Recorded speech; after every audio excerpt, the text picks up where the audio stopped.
All right, we are live. I hope. I've been booming it up here this evening, just trying to get things set up. So apologize for the 10-minute delay. I know I said 9 o'clock. I usually like to be prompt. But as you can see, we're missing Macho Dano. And I just think that, probably he's sleeping on the job at this point. So I offered the job to Sexy Rick to be my sweet co-host. Are you down with that, Rick? Oh, yeah. I've got the chat already up. So I can see Good Dog Press in the chat. He says, Aloha, Mutt-Man. All right. That's cool, man. Hey, and hey, Good Dog Press, what's up? Thank you, and aloha back to you. Yeah, so if you're cool with that, and then Doug, welcome to my channel. I don't know if I've had you on. Yeah, I've had you on at least one time, right? Yeah, I've been here once. Well, it's a delight to have you back. Oh, it's good to be here.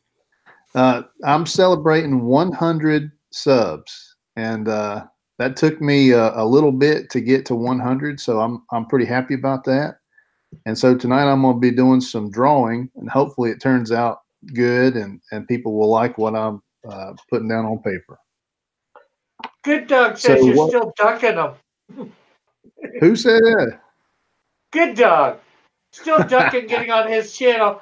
But he's on at like midnight, Dude, You're what? You're Eastern Standard Time. That guy's just You're Eastern Time. He's just getting started at midnight. Them guys go late. That's too late for people like me. Dude, working people like us, we got to get to bed and get up in the morning, Doug. Well, I work at night, but still, that's too late for me. I think we're all Eastern Standard Time zone. Yeah, I believe so. Well, Doug, are you Eastern Standard? I'm like right on the line, so I just go by whatever I feel. Okay, cool. Manny's all the way over there in Hawaii, 5 hours behind us. So. Yeah. Now I thought that Jimmy was going to jump on here too. I invited E. Ortiz, but he said something about being asleep during this time. But he's moved recently, I believe. No, he's in the middle of moving. Oh, okay, right on. Yeah, or he's going to do something like that.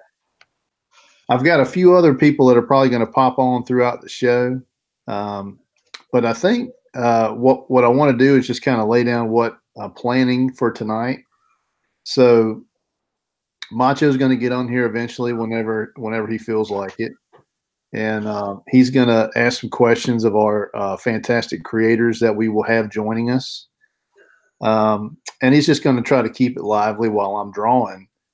And what I plan to do is offer 5 choices to the chat. So once we get a few people in here, or at least enough to make a decision, I'm going to go ahead and put the things that I'm going to be drawing, or the choices for what I'm going to be drawing up, so you guys can get votes and decide. And then I'll draw what's decided on. And at the end of the show, we'll pick one viewer out of the chat, and I'll get that person's information and send them the original sketch. Cool. Very cool. Does that sound like a plan to y'all? That sounds pretty awesome to me. Yeah. I'm going to have to get in that chat. I missed doing my 250 giveaway this weekend. I forgot all about it. Took my mom out for her birthday, so. Look who decided to show up. I'm just here eating some cake. Man, just because it's like around your birthday, because it's your birthday week, that doesn't mean you can just show up to work anytime you feel like it. Do what I want. You don't deserve cake. You're late. I already gave your job to Rick because he was here on time. So you've been replaced. Replaced already. Jeez. Permanently by Rick, Sexy Rick, my new co-host. Oh dang, man. All right. I gotta work to get my wrench back. Yeah, I'm gonna demod you here in just a minute. As soon as I can figure out how to do that. Dang, man. The other day, man, I was in the chat with you guys on the day we closed here at, and I was in there for 20 seconds and got a timeout. No love from anybody, man. No Well, love you from got to be anybody. nicer to people, Macho. That's really what it comes down to. I hear it. Oh, we're live. I didn't even know we were live. I thought we were just sitting here. Dude, we're not just sitting here talking to you while you're eating cake. We're working. You're late. Well, hey everybody watching. I thought it said 9:30. Am I just crazy that it said 9:30? You are crazy. It's 9. It totally said. I'm gonna take a screen grab of this. No, sir. Find out. It did say 9:30. I guarantee you. I think you're wrong about that, unless I went crazy or something. But it's possible. Hold on, I'm gonna find it. I'm gonna find it just so you can apologize to me, everybody. Well, Good Dog says he wakes every morning and goes to sleep wakes at 5 every morning, goes to sleep at 12. Whoa! He's saying Macho. Well, that's rough. He also said Macho, another mid-carder, ducking me. What's that? Ducking him for getting on the show, but Manny's going on so late, so midnight. Yeah, that's all good. Yeah, I love Manny, but it's sometimes like he sends a link out at it'll be like 12:30, and he'll send the link out, and I'm like, man, I'm an old man. I just turned another year older. I can't take this. I guess Manny lives East Coast too, right? Or sorry, West Coast. Yeah. Well, he's all the way over there in Hawaii, 5 hours behind us. So. Man, that's rough. What up, Cal? We got Cal on the line. Howdy. All right. Oh, there's Cal. What's up, man? What's going on? We're just over here booming it up, trying to get things started. And I was explaining a little bit that what we're going to do is we're going to put some choices in the chat and just kind of see what people want me to draw. I picked 5 things that I kind of want to draw, things I'd be excited to draw. And I was actually going to show them. So I think what I'll do is I'll go ahead and screen share and show those right now. Give me just a second.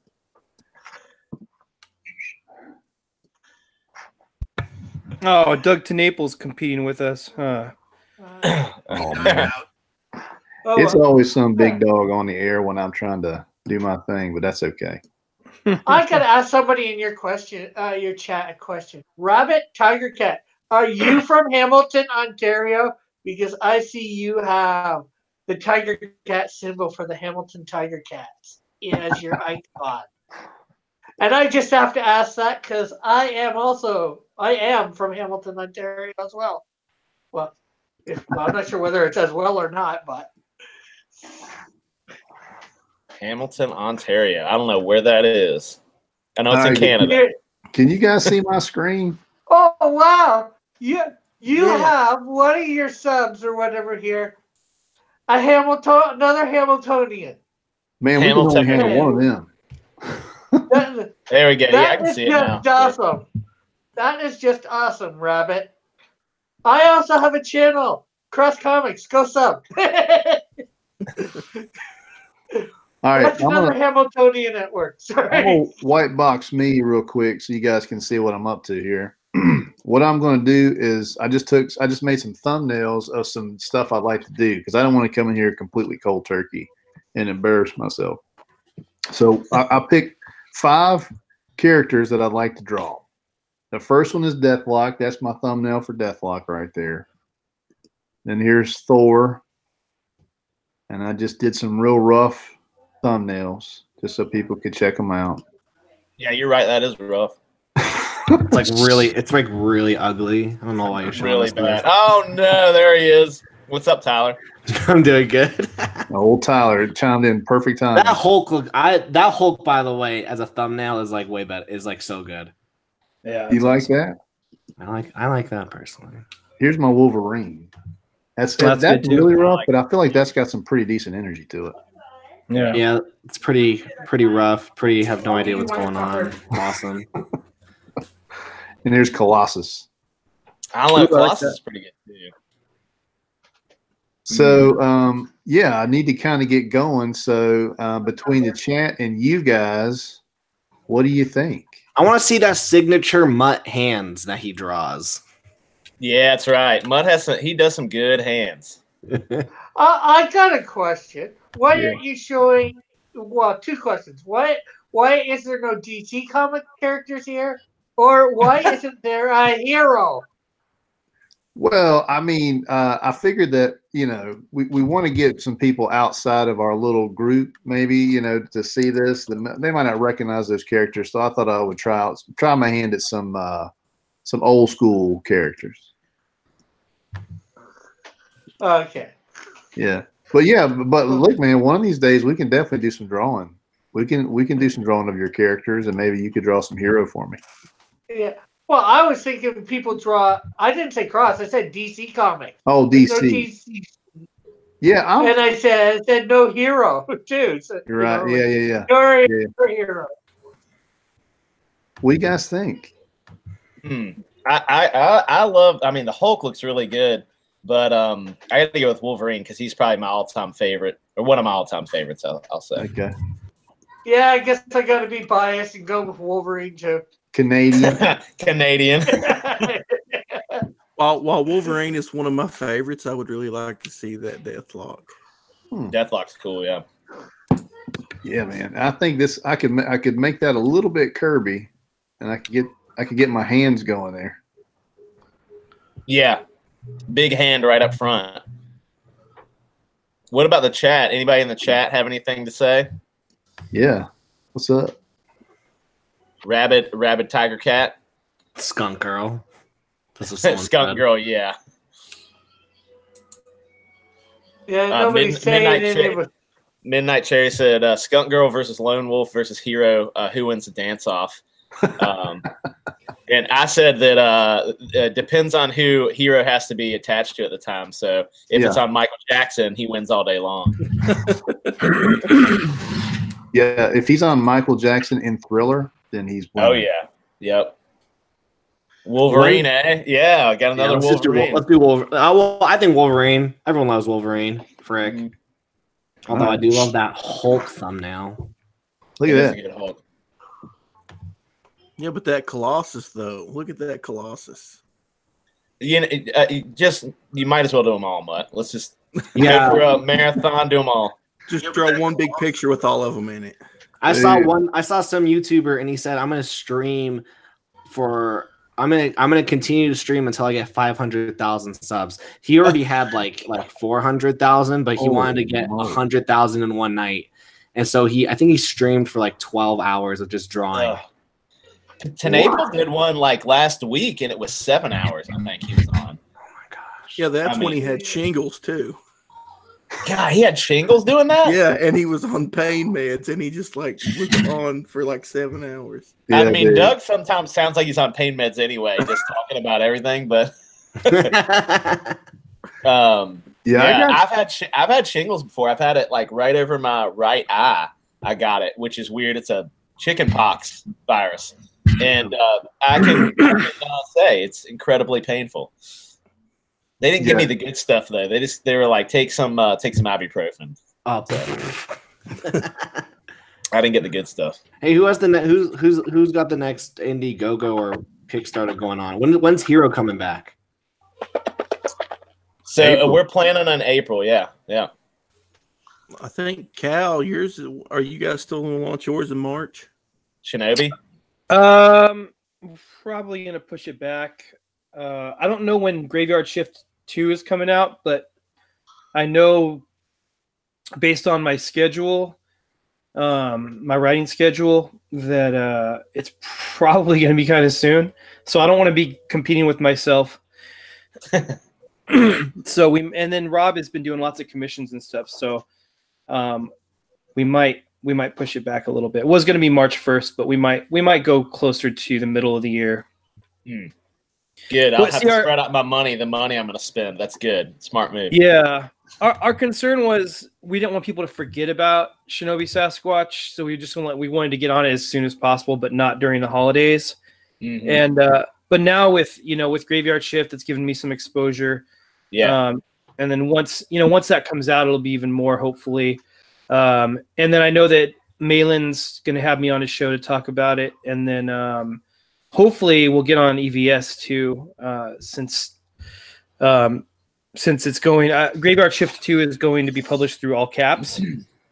So hopefully he'll. I mean, it's his comic brand, so hopefully he'll have us on, and I can pitch Shinobi on there too. So if that's the case, you know, it doesn't matter if we do it sooner or later. Just you shouldn't even don't even ask. Just be like, yeah, and you know, Graveyard Shift, but then Shinobi, yeah, it's pretty exactly. cool, and then just go for that. Casually drop it in there. Yeah. Yeah. All right, guys. What do we got from the chat? Do I have a direction or? Let's see. Rabbit Tiger Cat said Wolverine. A. Good Dog Press says Wolverine. Yeah. Said only Canadians love Wolverine. All right. I'm drawing Wolverine. All right. Get her done. Now, I don't have any cool camera setup, so I'm literally going to have to like pick the picture up and show you from time to time. Yeah, that's cool. So you're saying we have to look at your ugly face the rest of the time? Yeah, probably. I mean, I might leave this up, like leave some, like just this like thumbnail up until I can show you something better. That's cool. She was gonna say. So what else is everybody working on? So Doug right now has a current project going. Doug, hit us up with that. If anybody in the chat hasn't heard of his project, we should hear about it right now. And I'll start dropping links shortly. Yeah, so my book, Lone Wolf, is up on Indiegogo right now. We just hit like 4,000 the other day. And I was supposed to have a giveaway and give away some stuff, and I failed and haven't done it yet. But we'll be doing that any day now. I've got some secret projects in the works. It's not really that much of a secret, but there's going to be some more Lone Wolf stuff coming out soon. And I've got a book I'm working on with your favorite neighborhood ninja called Psychotron. And that'll be coming out sometime next year. Yeah, I want to hear more about Psychotron. Jason, you got to give me my wrench back. You already took my wrench away. I did? I don't have one. You don't have a wrench? Oh, you know why? It's because I'm doing it as my actual self. I have the wrong profile up, so everybody knows who I am now. But it's all good. You gave it away. Doxed myself. All good. Ooh, like Macho Dan didn't say that your name was Dan, most likely. Well, yeah. Well, You you're know- Dan now. Hold on. Don't worry. I'm gonna fix this. Well, I can't. Mutt-Man doesn't say much about him, except maybe that he's a mutt.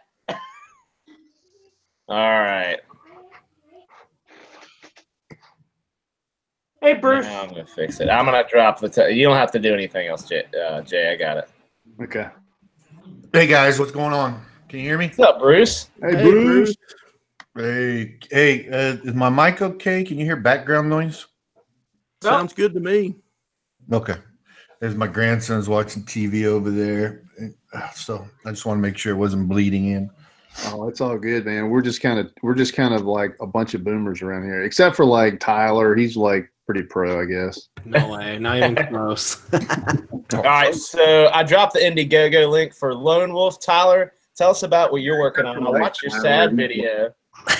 I was so distraught for like 4 days, 4 days. I was like, "F this comic stuff. I'm out." Yeah, it was a sad video. I can say it was sad, but I'm sure you're gonna get it. You're back. I'm good. I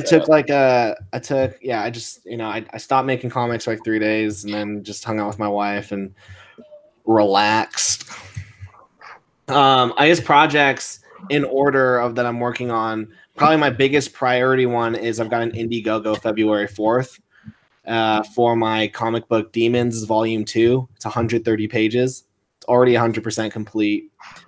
And the cool thing about that Indiegogo is if you missed out on on Demons Volume 1 Kickstarter, you can get both books on the Indiegogo for Volume 2. And then after that, I'm also I finished the script for The Handyman for Brad, Pencil for Life. Sweet.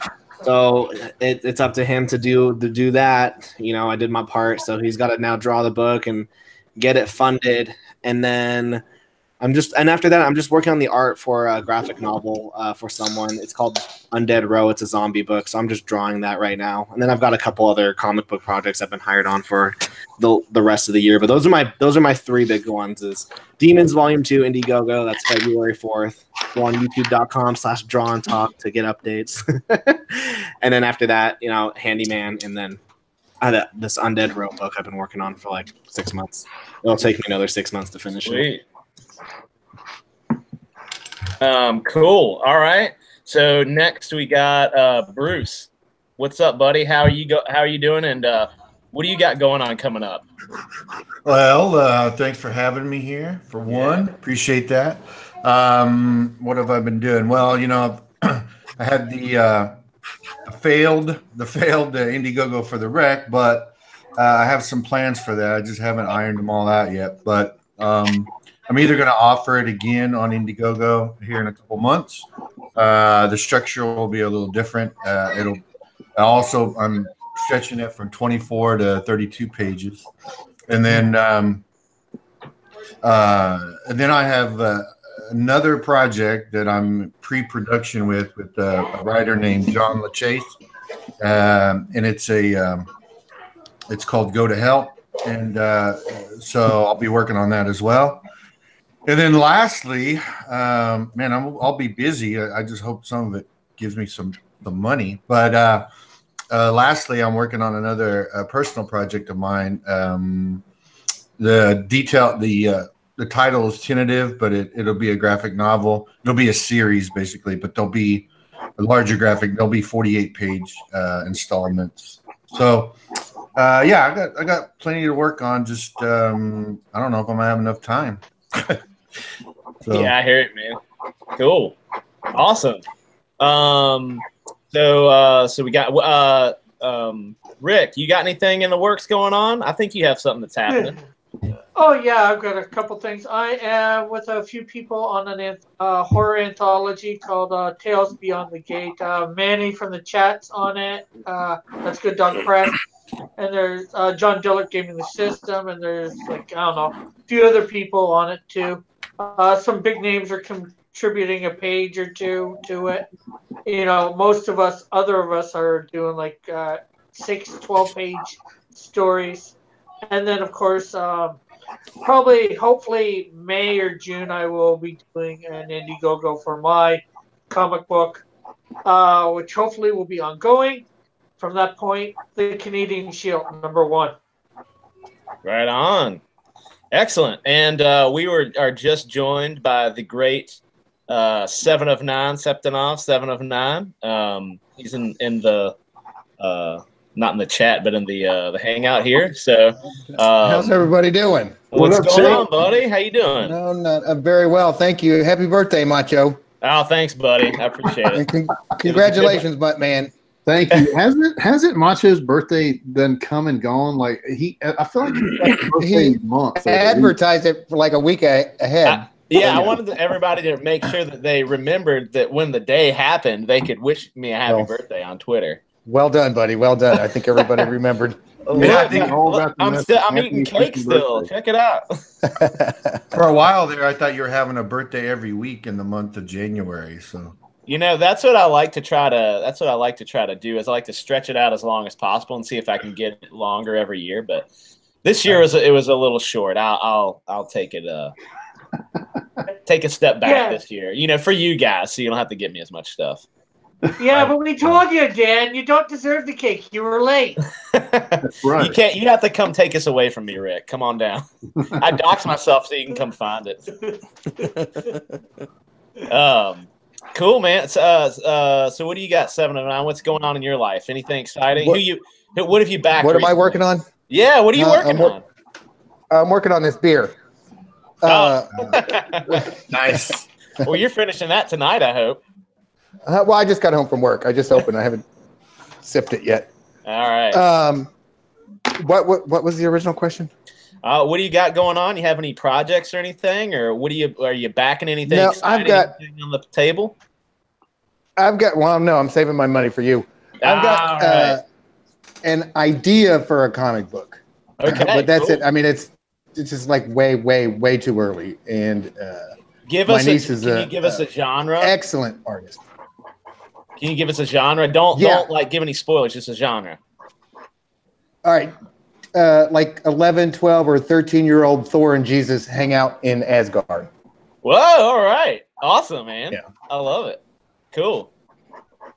Well, sweet. Well, so thank you everybody who has come and in the chat and everybody here in the hangout. So we are celebrating Mutt's achievement of getting 100 people to care about what he's doing on a daily basis. So, but to do that, what he's going to do is we're going to ham it up while he draws, and people in the hangout can stay as long as you want. You can pop in and out if you like, whatever you want to do. But we're just glad to have you guys here. So, but what is happening is, so Mutt's going to draw this thing. It's a Wolverine sketch. He's going to do it traditional. He's going to show us on the screen every now and then what he's got going on. And then at the end of the night, hopefully when we're done with this stream, he is going to pick somebody in the chat that has participated, and we're going to give that to you, or he's going to give it to you. I haven't done anything tonight. I honestly haven't done much at all, but he's going to give that to you, which is pretty cool. So the only rule is you have to chat. You have to say something in the chat. So like, even if you just say hi, you're in. You just all right, right on. So we'll randomly select somebody somehow. I don't know, but we'll get you guys. So anyway, that's it. But I will. And Cal just said clown poop. So perfect, Cal. Well done. So I figured what I'll do is I have some questions, some written down, some that I'm just gonna wing, and some just general ideas of questions that I thought were funny. And I'm gonna start asking you guys in the hangout to answer some of these for us. And yeah, see if we can get some conversations going. People in the chat, if you have anything that you'd like to ask these guys up on the screen, please do. And I don't have any super chat, but I am accepting donations for anything you want to send me. So we'll do it that way. First thing we're going to go with something that I'm always really interested to hear as a creative person is what your biggest influences are. And it could be in comic books or outside of comic books or whatever. But do you guys have any sort of creative influence that is like a big driving factor for you in your life? Does anybody want to go first? Mutt-Man. Mutt-Man's a big influence. Oh, man. Yeah, right. And thank you. No, I don't. I'll go first because I love to talk for one. So I'll go first. I'm glad Bruce showed up. He loves to chat. I do. I'll talk a lot. Never mind me sucking through my teeth, though. That's just a nervous habit. So, no, a big influence for me, and I don't think I make it a secret on Twitter, is Frank Frazetta. Frazetta was always big influence on my artwork. Early on, I tried to emulate it as much as I could, especially doing a lot of black and white stuff, ink on regular Bristol board and stuff. I think over the years, I've probably developed a little bit more of my own style, but I always go to Frazetta because I just think he was great. It's just good, really good stuff. And then as far as like comic book art goes, John Buscema was always a big influence on me. Love John Buscema. Yeah, good stuff, especially the Conan runs he did, the Conan the Barbarian stuff. A lot of good artwork there. So. And then, obviously I draw influences from other things, movies, and I'm a big sci-fi fan, always have been, like fantasy as well, but I also like other genres too. So, but yeah, I'd say Frazetta and Buscema.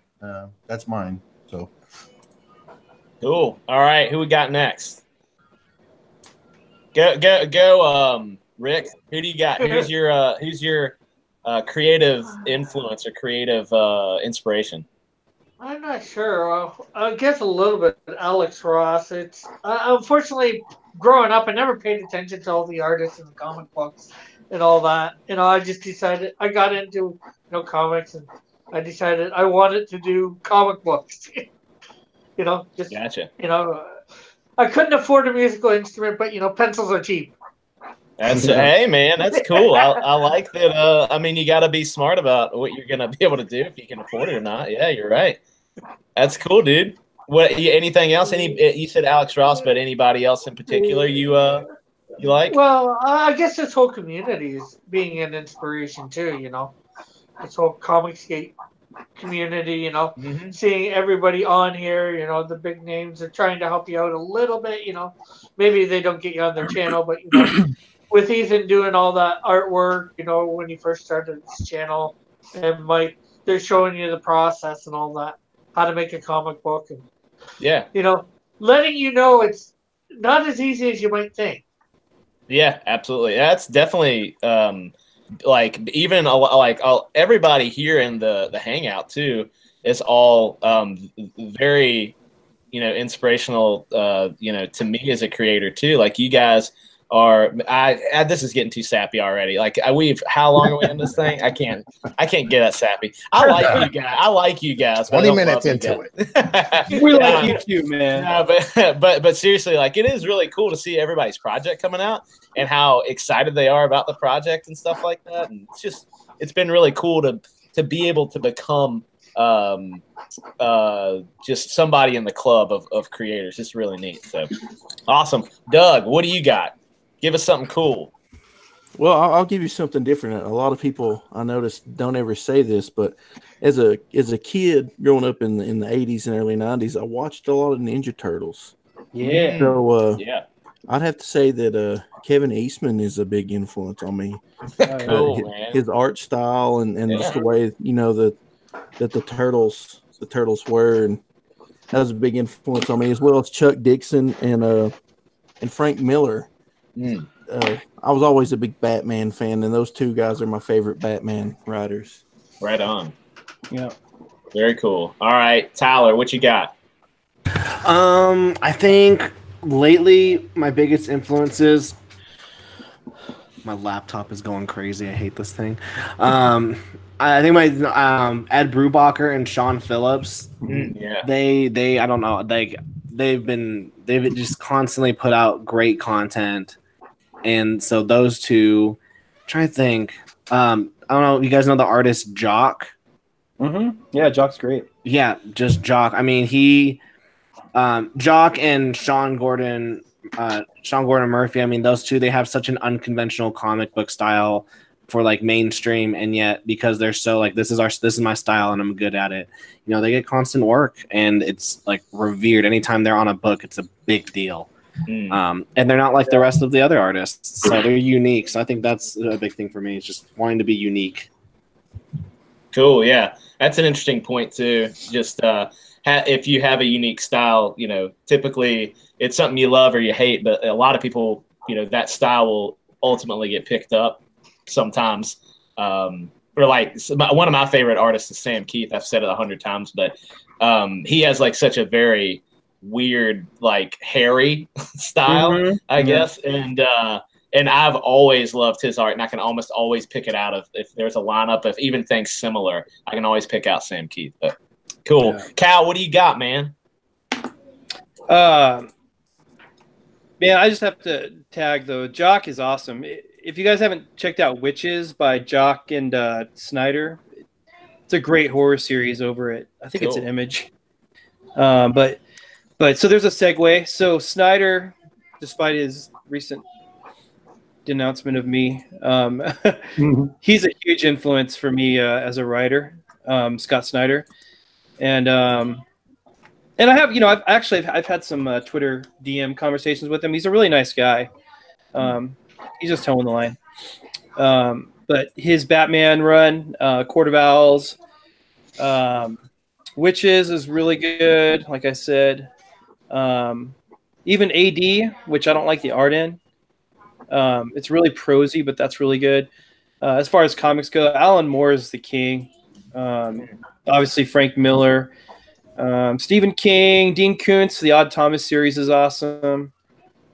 I have way too many influences. Like everything I like goes into my writing. Like the show Supernatural, X-Files, C.S. Lewis and G.K. Chesterton are two other writers that maybe wouldn't normally be on the list for like a comic book writer.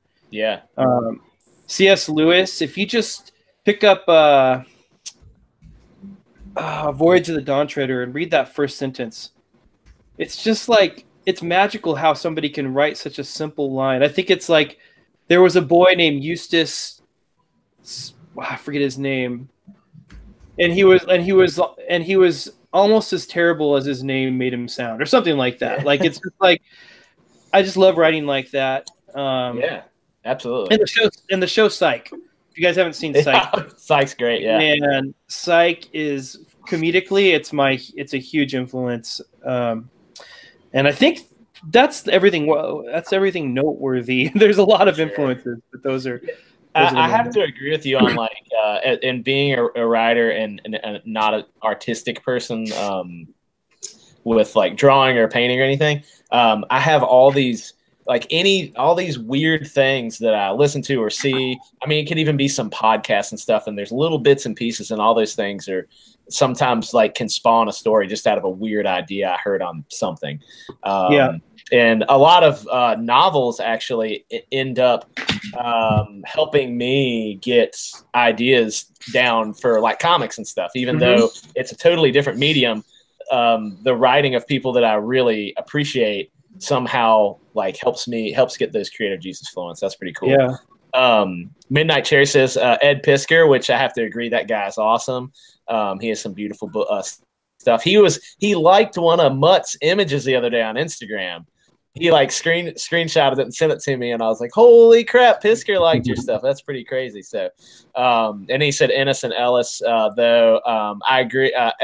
Warren Ellis wrote the most recent run of Wildstorm for DC, and I did pick up some of those, and it was pretty good. It was like a reboot of Jim Lee's Wildcats universe or whatever, and it was pretty good. I liked it, and so yeah. And let's see what else we got. Hashtag blame Cherry. Nowhere. Rabid Tie Cat says nowhere, man. So yeah, cool stuff. What about you, 7 to 9? What do you got? Me? Well, I don't know if y'all have seen my artistic stylings on Drawn and Tortured, but my artistic inspirations have to be John Nagy and Bob Ross. Happy little accidents, right? Happy little accidents. Yeah, and John Nagy, because my skills are that basic. Bob Ross is actually really good. I don't know if you guys ever watched a documentary about him, but yeah. We'd put him on. And wasn't he Special Forces or something? Or yeah, he was. What? I didn't know that. I don't. Yeah. I'm gonna take that back. I don't know if he was Special Forces. I know that he was in the military, and it was either Ranger or Special Forces. But yeah, he was also really good when he played drums for the Eagles in the 70s. If you ever see any old performances with Don Henley, I swear I want to take and Photoshop brushes over the drumsticks so it looks like he's like painting the drum set, because it looks just like Happy Bob Ross. That was the 70s, man. That was the end thing. I lived those times. So. All right, so I'm fact checking everybody's info on Bob Ross, and he was in the Air Force. He spent time in the Air Force. And he said he especially enjoyed his time as a drill sergeant, which is crazy. Wow. He was a DI. That's funny. Can you imagine if he was your drill sergeant? That'd be like the cakewalk of the year. Yeah, there are no happy mistakes in military. That's right. Don't die.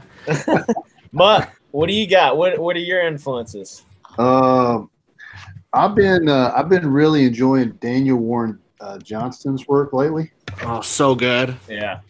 He finds energy in places that it's just I don't know. Like, I don't know how he produces the energy that he does, and so I'm real jealous of that. And I've been looking at his work a lot, just trying to figure out how does he pull energy from this kind of situation, So I've been looking at him a lot and getting a lot of influence there. I mean, Jack Kirby is always my constant source of influence.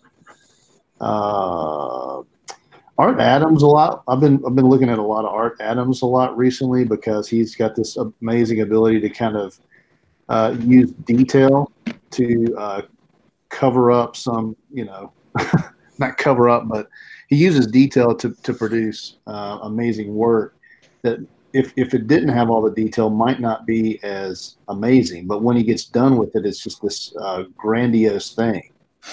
So I've been enjoying some Art Adams, and Walt Simonson always is a big influence.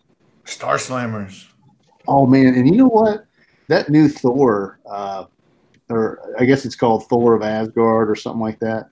Yeah, his take on Thor. Yeah, that looks phenomenal. And that guy's he's getting up there now. So I'm kind of amazed at his ability to kind of keep that same sort of powerful imagery going, you know? Like he's not slowed down at all on the pencils, it doesn't seem. No, he's been good for a long time. Nice. Hey, Dan and Mutt, I hate to do this, but I gotta bounce. Classic Tyler. Nah, man, you're good. Hey, thanks for hanging out for a while, man. We appreciate you. No, I feel bad. I wanted to stay longer. You're all good. Well, we'll be going real late. So. You want to see where I'm at before you take Yeah, let's see it. Hold on just a second. Oh, nice. Can you see it? Already. White box yourself. Not really. I can see it. You know what I'm gonna do is when you guys, I'm gonna be like watching it, just like the channel. When everyone starts saying me, I'm gonna put my name in there and I'm gonna win this thing, guys. All right, let's see it happen. That's awesome. I'm gonna keep it going. All right, cool, man. Hey, All right. Tyler, thanks again, buddy. Appreciate See you guys. Coming in. Yeah, man. Thanks, appreciate it, buddy. Cool. Well, now that we trim the fat out of it. Now I'm just playing, Tyler. I hope you're not watching right now. I'm gonna move on to another question, and this is one I like to ask people, and I'll just ask you a question first. So, what is your the best piece of advice you've ever been given? It could be comic book related or non-comic book related. So, best piece of advice you've ever been given. It could be like in picking up chicks. It could be drawing stuff. It could be whatever it needs to be. So you guys give me your best advice. I want to learn something tonight. Work smart, not hard. What was that? What was that, Rick? Work smart, not hard.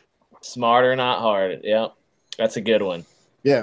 One time I asked my dad, how do you know you've made the right decision? And he says, well, oftentimes you don't. You just make the decision and then you put every bit of energy into it to make it the right decision.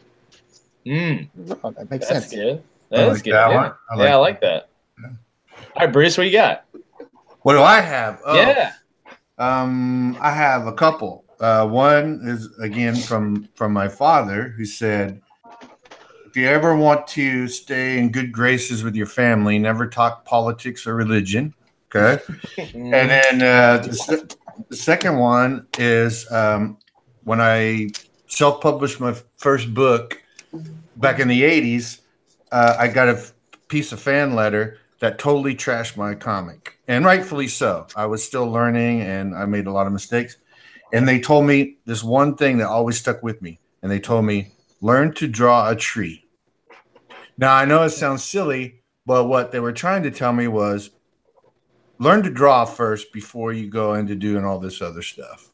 Yeah. So, that's where he said, learn to draw a tree. Mm-hmm. And so that, I don't know, that always stuck with me. And so every day I draw a tree.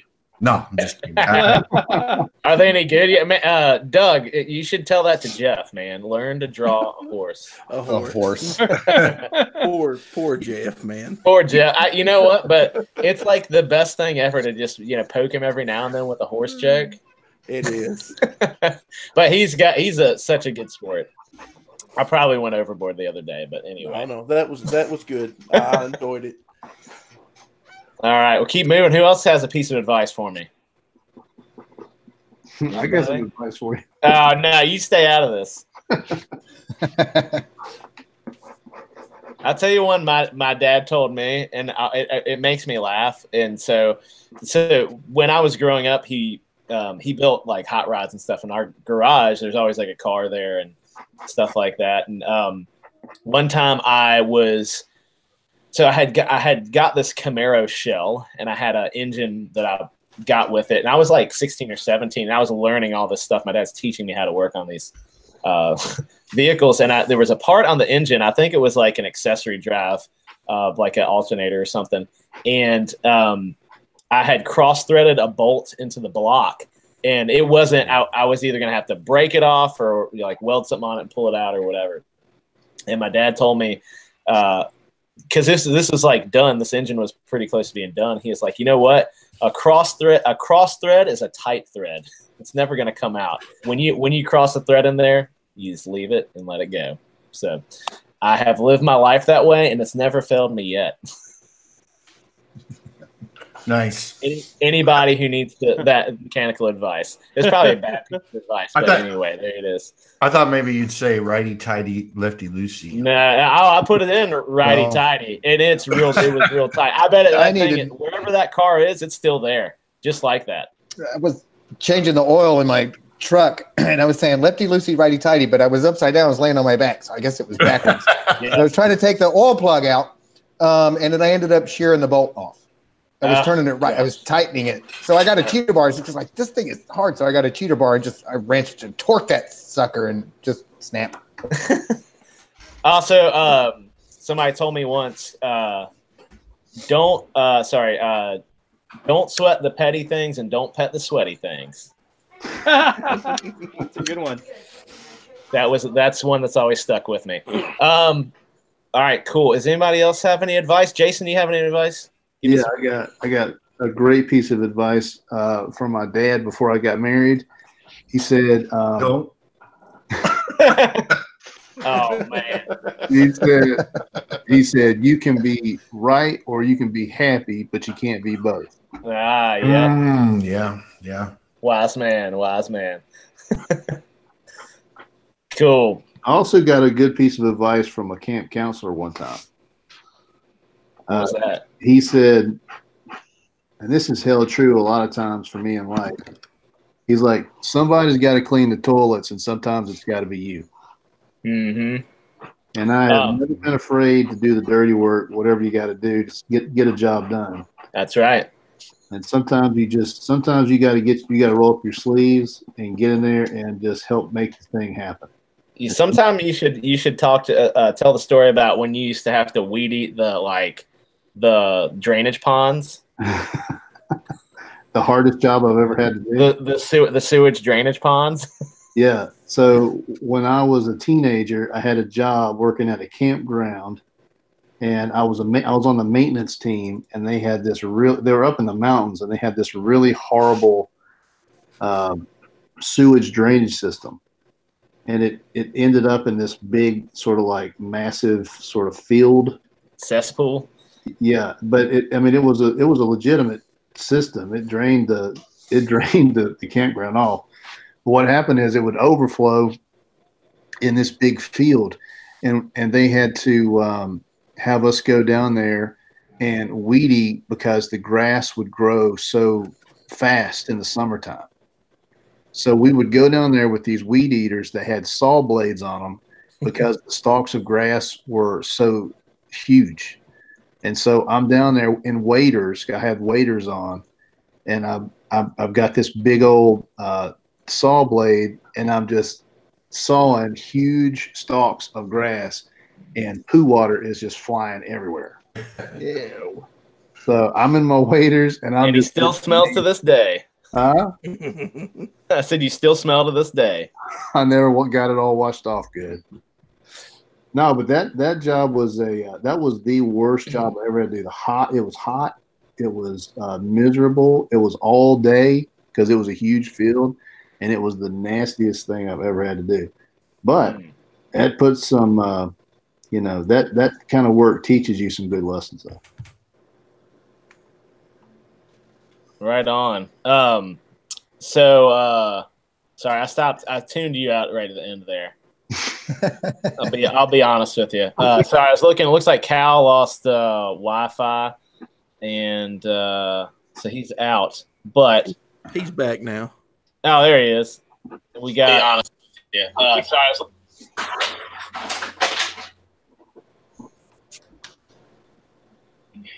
Oh yeah. All right. Cool. Let's keep it going. So I got some more questions for you guys.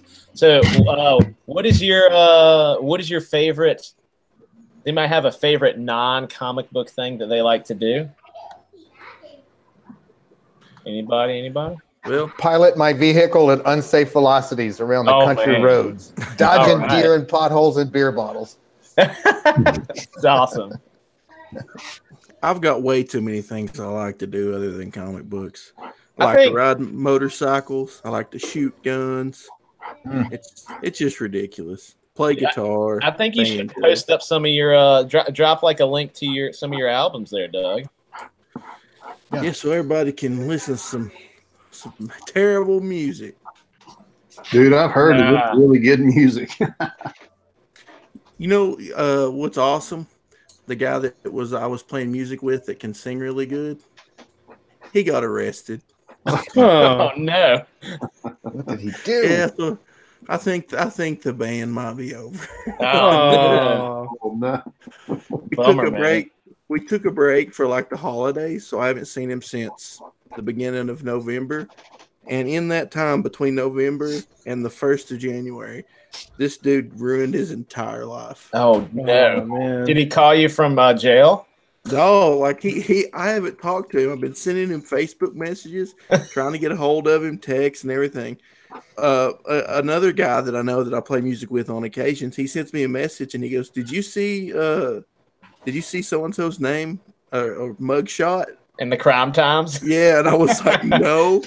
So he sent me a link to it, and there it was. And some of my other friends was like, yeah, I saw him at Walmart the other day, and he looked like he was like on drugs. Oh no! So apparently, within 2 months, the dude got hooked on something, got arrested for theft under $1,000.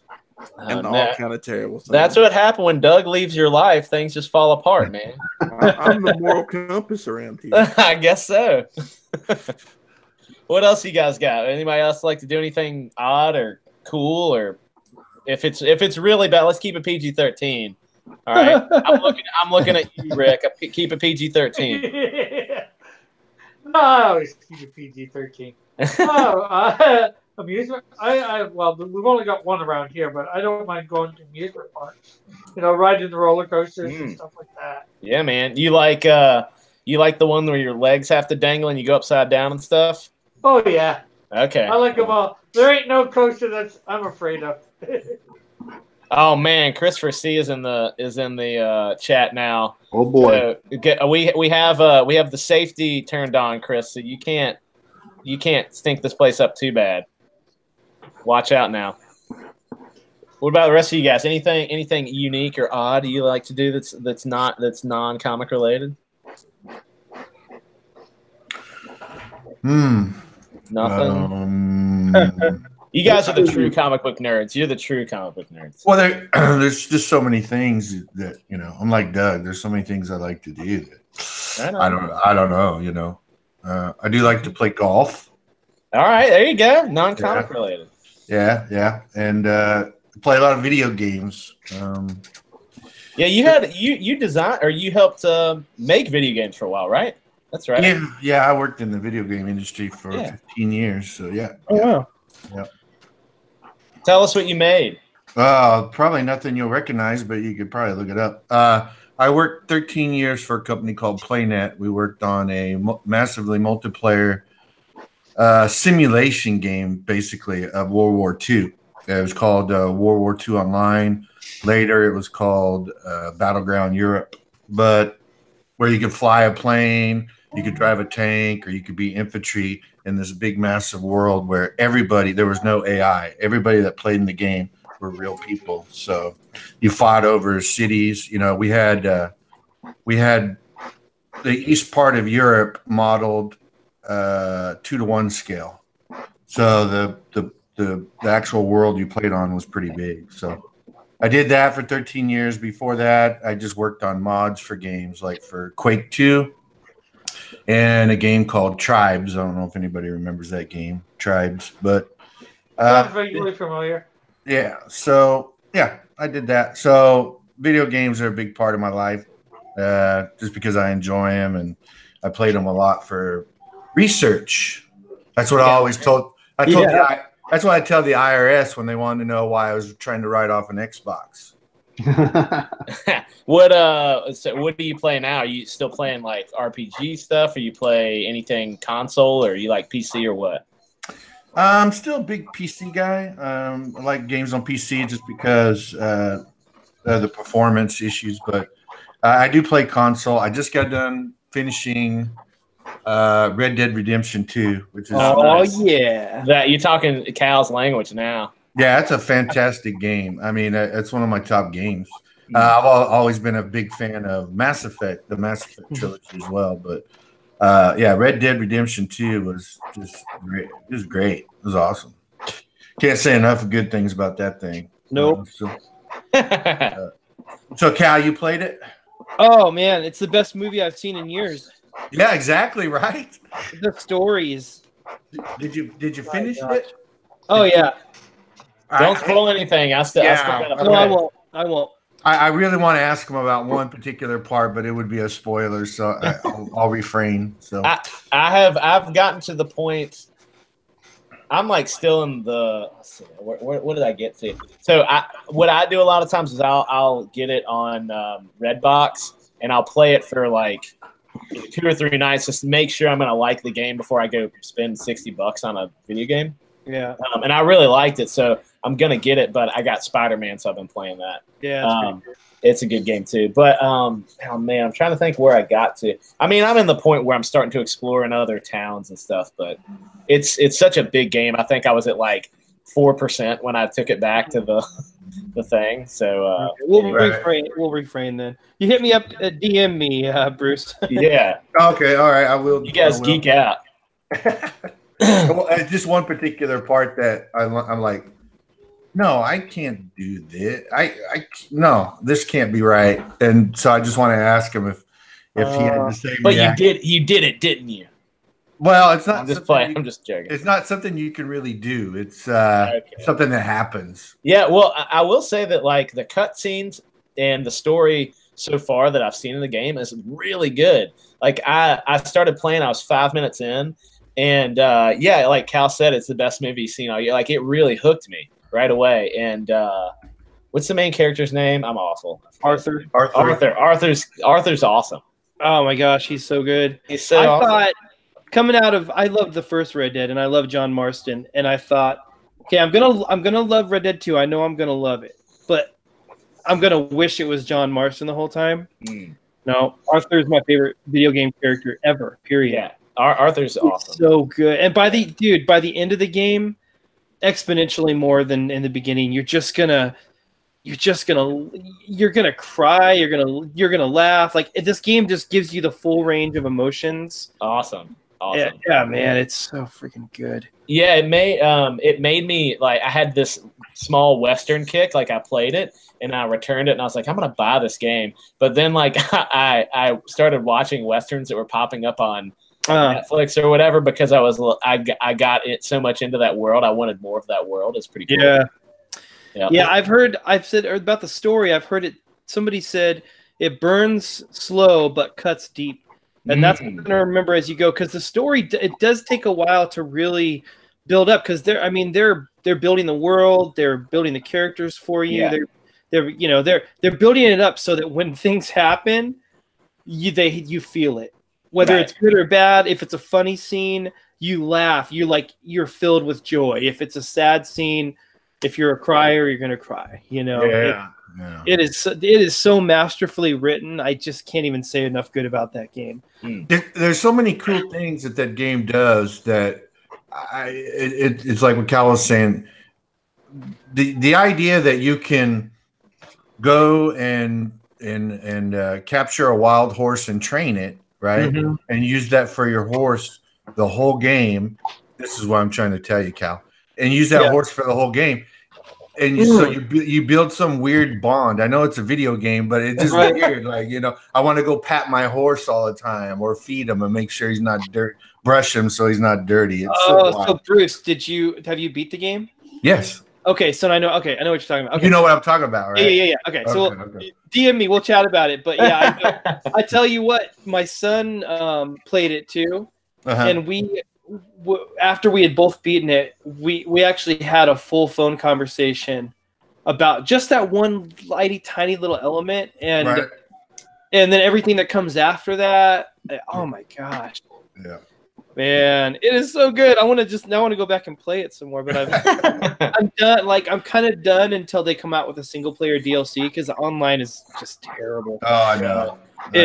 They tried to give you something good, but they didn't give you something good. The story is like, oh my gosh! After the single player, trying to like put a story into online where your character can't even talk, like, just why even bother? Just make it a free for all or something. I don't know.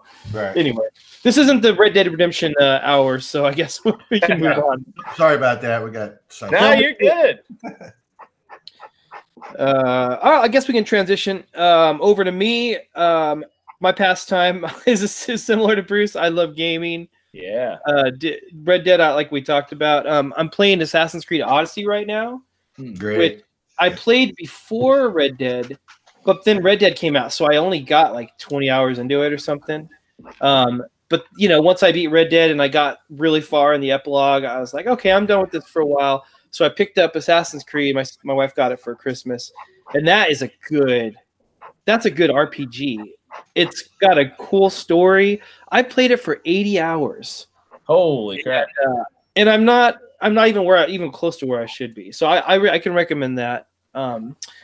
But yeah, there's a lot of good games out there, you guys. So if you're not gaming, there's good stories. I mean, there's stuff you can learn if you're trying to make comics. There's stuff you can learn from those. You use it as research. Sure. You spend that $60 or use PSN's having a holiday sale, so you can do that. It's research. What are you doing, honey? Yeah, I play. So Red Dead is definitely on my radar. I got to get that one back. I have the Spider-Man game, PS4 Spider-Man, which is really good. It's super fun. Yeah.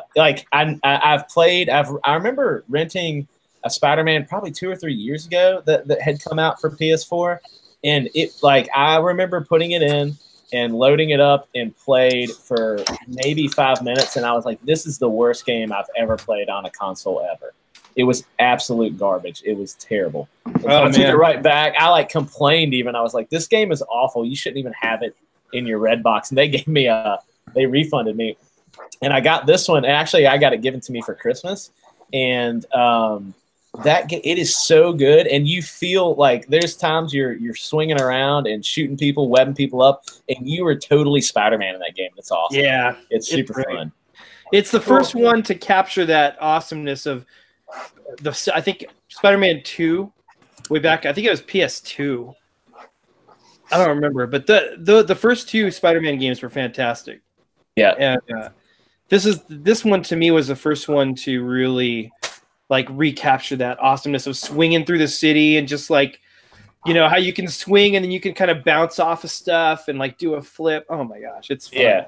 He'll shoot out and pull really hard and shoot between little object, shoot right, thread of the needle and everything. And I gotta get myself a PlayStation 4 or something. Yeah, man, you got get in on that, Rick. It's good. Game. Anybody play any old school? Did you ever play Sega or Nintendo, the OG Nintendo? Oh, I love retro. I did. Man. Yep. How about That's not retro for me. That's what that's me too, but that's what they refer to it now. I remember being a kid and getting a Nintendo and thinking Super Mario was the greatest thing that ever existed. I remember when Pong was the greatest thing. I'm not as old as you guys. And then we moved on to Donkey Kong and Centipede and Dig Dug and all those. My That was cutting edge. My parents were arcade nuts when I was a little kid. They would turn over that's what the term was, turn over the Dig Dug machine. They were king and queen of the Dig Dug. They had their name at the top of the list. Is that the one where you had to inflate the worms? Yeah. Yeah, you dig down and you inflate the worms and stuff and they explode and you make the rocks drop on stuff. Those games are just terrible now, but back in the day, they were cutting edge back in the 80s. That was good stuff. See, those games might be terrible, but I can still go back and play the NES games, the Mega Man games. You guys seen one of those? Mega Man. They're coming up with a new Mega Man too. I was actually going to build one of those, Dan. Yeah, how hard? It's not. Well, I didn't do it. What is honestly.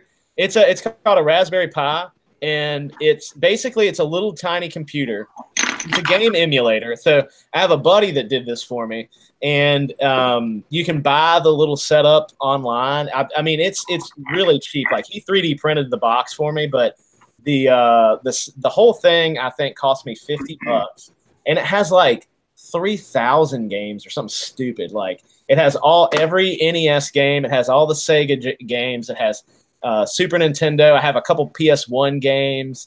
Like it has everything. It's crazy. So you get this, and then there's you see there's like 4 USB slots, and it even has a Cat 5 cable, and then it has just like a little micro SD card. You plug that sucker in there. It has a little power.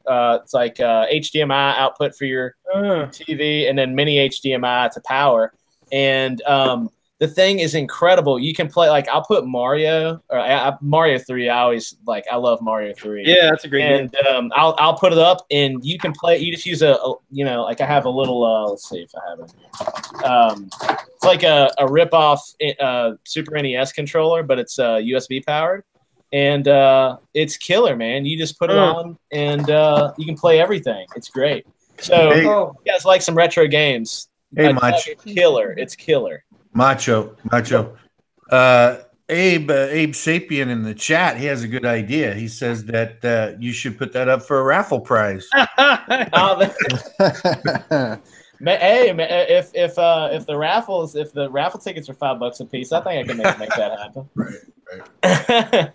But like if you get like I had a buddy who is into that sort of stuff. I wouldn't know. I mean, it's pretty simple. Like it's plug and play. You can plug it into your computer and you can load the content, but you have to. I think RaspberryPi.com. You might be able to go and get all the info. But if you have any interest in old like kind of retro games and stuff, it is really good. I highly recommend it. Super fun. How much do you get your buddy to build another one? I don't know. I could ask him. He's a geek and he loves 3D printing stuff. So he did it for me. So who knows? They actually make the cases for those to make them look like the NES Classic and everything. Yeah. Yeah, they're super cheap. Like you can get the case for nothing. I think. I mean, like $5. You can get a clear case. You can get the ones like you said, like look like the OG NES and stuff. But he just is a geek and 3D printed it for me because I didn't have a case. So, but anyway, it's really fun. I play that, and there's this game that I loved when the first PlayStation came out, and it was the reason I got this thing, and because I don't have a PlayStation 1 anymore, and I couldn't find it. But it's called Return Fire, and it's basically it's like a top down, and you get like Humvees and tanks and helicopters, and you fly around, and you it's like capture the flag, and it's 1 player or 2 player. And I remember playing this game and having the time of my life when it came out on the original PlayStation 1. And that's why I got this thing. But ended up like I've played all kinds of weird games. I've been playing Altered Beast lately. Beast, man. Awesome game. Damn. Yeah, it's so good. Like, so I was playing Altered Beast recently, and it's so hard now. Like, I'm playing this game and realizing that when I was playing it on the arcade, like as a younger kid, like I don't know how many quarters I sunk into that game. Yeah. Gosh, but it's so much fun. I've been playing Altered Beast, also the X-Men arcade game. I've been playing that. That's on here. It's fantastic. It's really good. Cool. So highly recommend that. We're getting onto a weird video game tangent, but anyway. Hey, whatever keeps the chat going, right? Yeah, keep it going. The other thing I'd like probably on there is a bunch of games from the N64, I think it is. Okay, I think you can get them. I don't actually know if I have N64 games on this one. I haven't updated it. I haven't given it to my buddy to update in a while. But I've been playing a lot of Super NES games too. Mario Kart. Like I had some buddies over and we did a Mario Kart like throwdown the other night. It was awesome. So did he make the whole emulator thing, or did you buy that So somewhere? no, what it is, it's like let me see. I can find Abe Sapien saying the WrestleMania games. Yes, there are some awesome WrestleMania games that I found too. So it's called the Raspberry Pi. Let's see. And there's mine's the Pi Plus, maybe Pi 3 or something Put a like link, that. if you can, maybe put a link in the description. I'm gonna put a link right now. There's an Amazon kit you can buy. I'm pretty sure this is about what I got, but my buddy, he did a little bit more for me. Like let's see if this works. He told me where to buy like some. Oh man, I have to get a small, tiny URL. Hold on. But he told me what to buy, and I bought it separately. But Amazon has some really good deals. And I have a good link. 1 second. A really long link. Make it tiny. All right. Oh geez. Cover. Somebody plug or somebody cover for me. I'm losing it. Hey. All right, here we go. There's the link. Oh no, edit and try again. It keeps telling me there's something wrong. We already knew that. Well, ha ha ha, very funny. One more time. Something it keeps telling me there's something wrong. Are you still moderator or not? I am, as far as I know, unless Mutt cut me out because I'm boomering everything up right now. Not intentionally. I probably boomered you out. Let me try one more time here, guys. Anybody else like what's your favorite vintage game? Anybody have a favorite vintage game? Final Fantasy #1. Oh, okay. Very cool. Great game. Yeah. I'd have to go back to like I was talking about earlier. Mega Man 2 probably my favorite. Yeah, those are good games. Yeah. That was a good one. The Mega Man ones are my favorite, I think. They're coming out with a new one too, eh?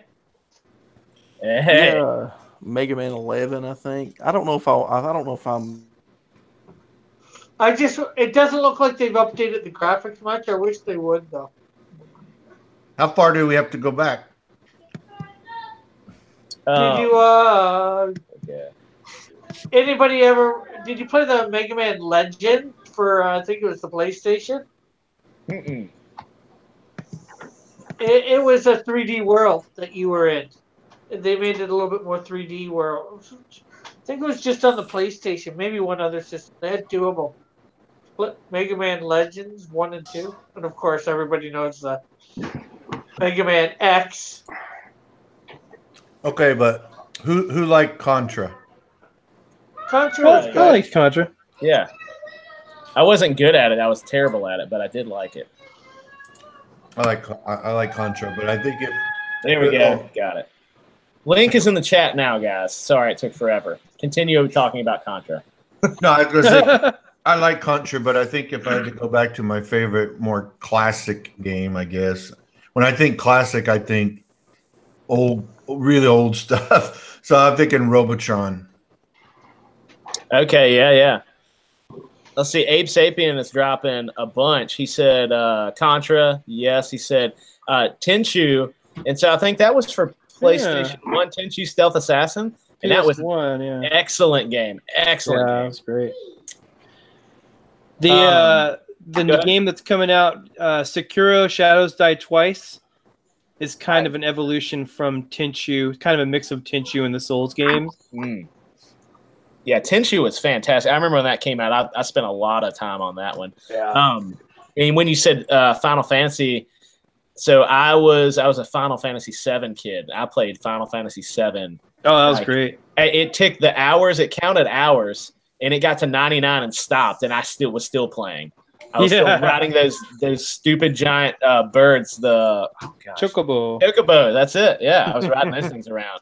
And that was a killer game. I played that one until it was like not working in the PS4 anymore, or PS1. Sorry. That was fantastic. Yeah. You know what game got me into game development? What game really pushed me to say I want to do this? Diablo, the very first Diablo. Yep. Yeah, those are all good. Yeah. Cool. Well, I know we like talking about video games, but I think what we need is an update from Mutt to make sure he's still there because he hasn't really said anything in a little while. I think he's gone. He put his logo up and he's gone. Let's see what you're working on, Mutt. Can you see me? Oh God, No. Jeez. White box yourself. There you go. He's already throwing ink down. All right, man. Oh, sorry. Yeah. Oh yeah, that's great. Yeah. You're almost as good as I am. Try.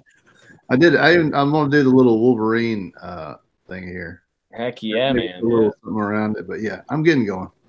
Cool. Looks great. Yeah, it's coming along. Sweet. We'll get back to work and stop talking.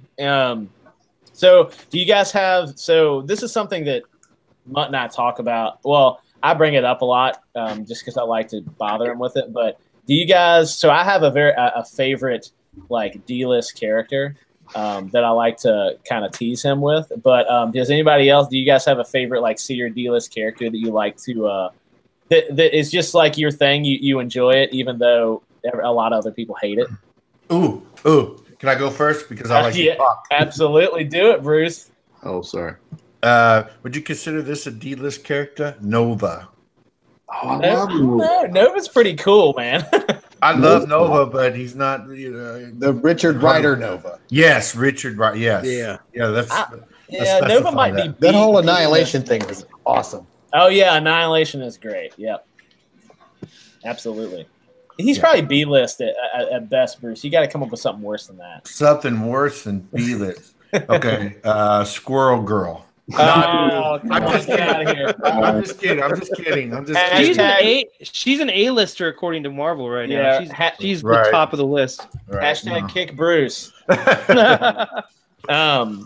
else? Anybody else have a character that's a C or D list you guys love? Apparently, Abe here in the chat is me because he said Darkhawk, and that's exactly what I was getting ready to say.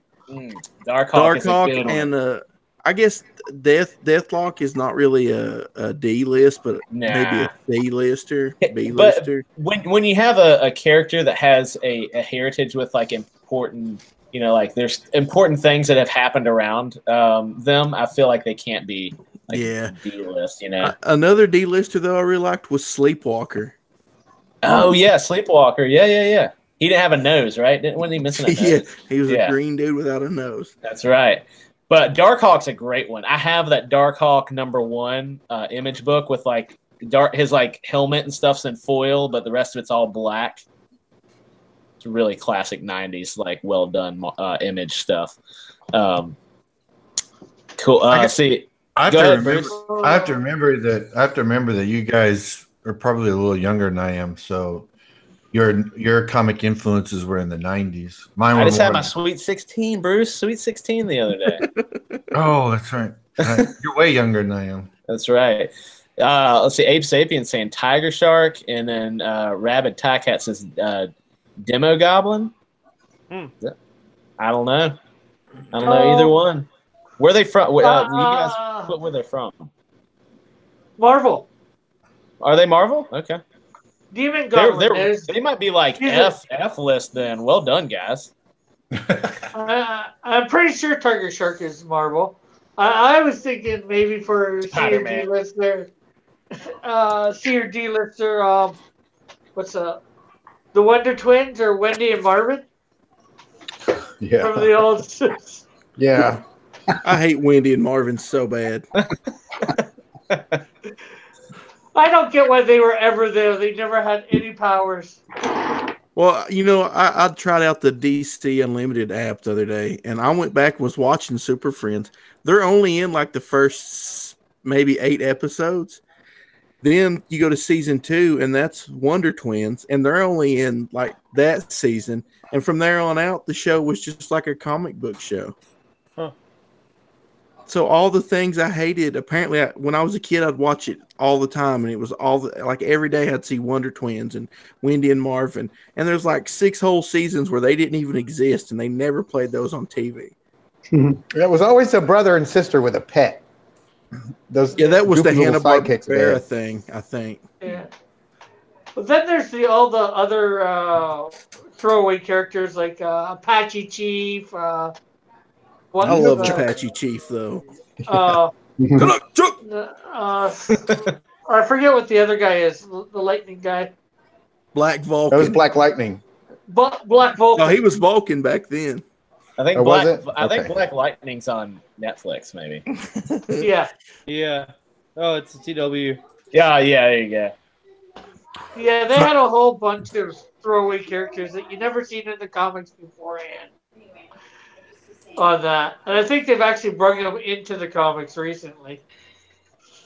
Man, Christopher C said the Max, and I mean, I can see where the Max might be a little bit lower tier, but man, I don't know if he's a. He had a TV show, man. He had a TV show, and he's like for a while when Image was hot, like he was top of the line, and he's one of my favorite characters. I love the Max. Once again, Max. Sam Keith. Yeah, you got to go for their universes, whether they're an A, B, or C lister. I never read much of the Max, if anything at all, but probably for his universe, he's an A lister. At worst, a B lister. Yeah, the whole Max, like the whole story is just so crazy, and it's so I don't know, like mental meta maybe. It's just like there's a lot going on there, and it's really good. Like I can't stress enough. If you guys go back and read that, it's awesome. It's so good.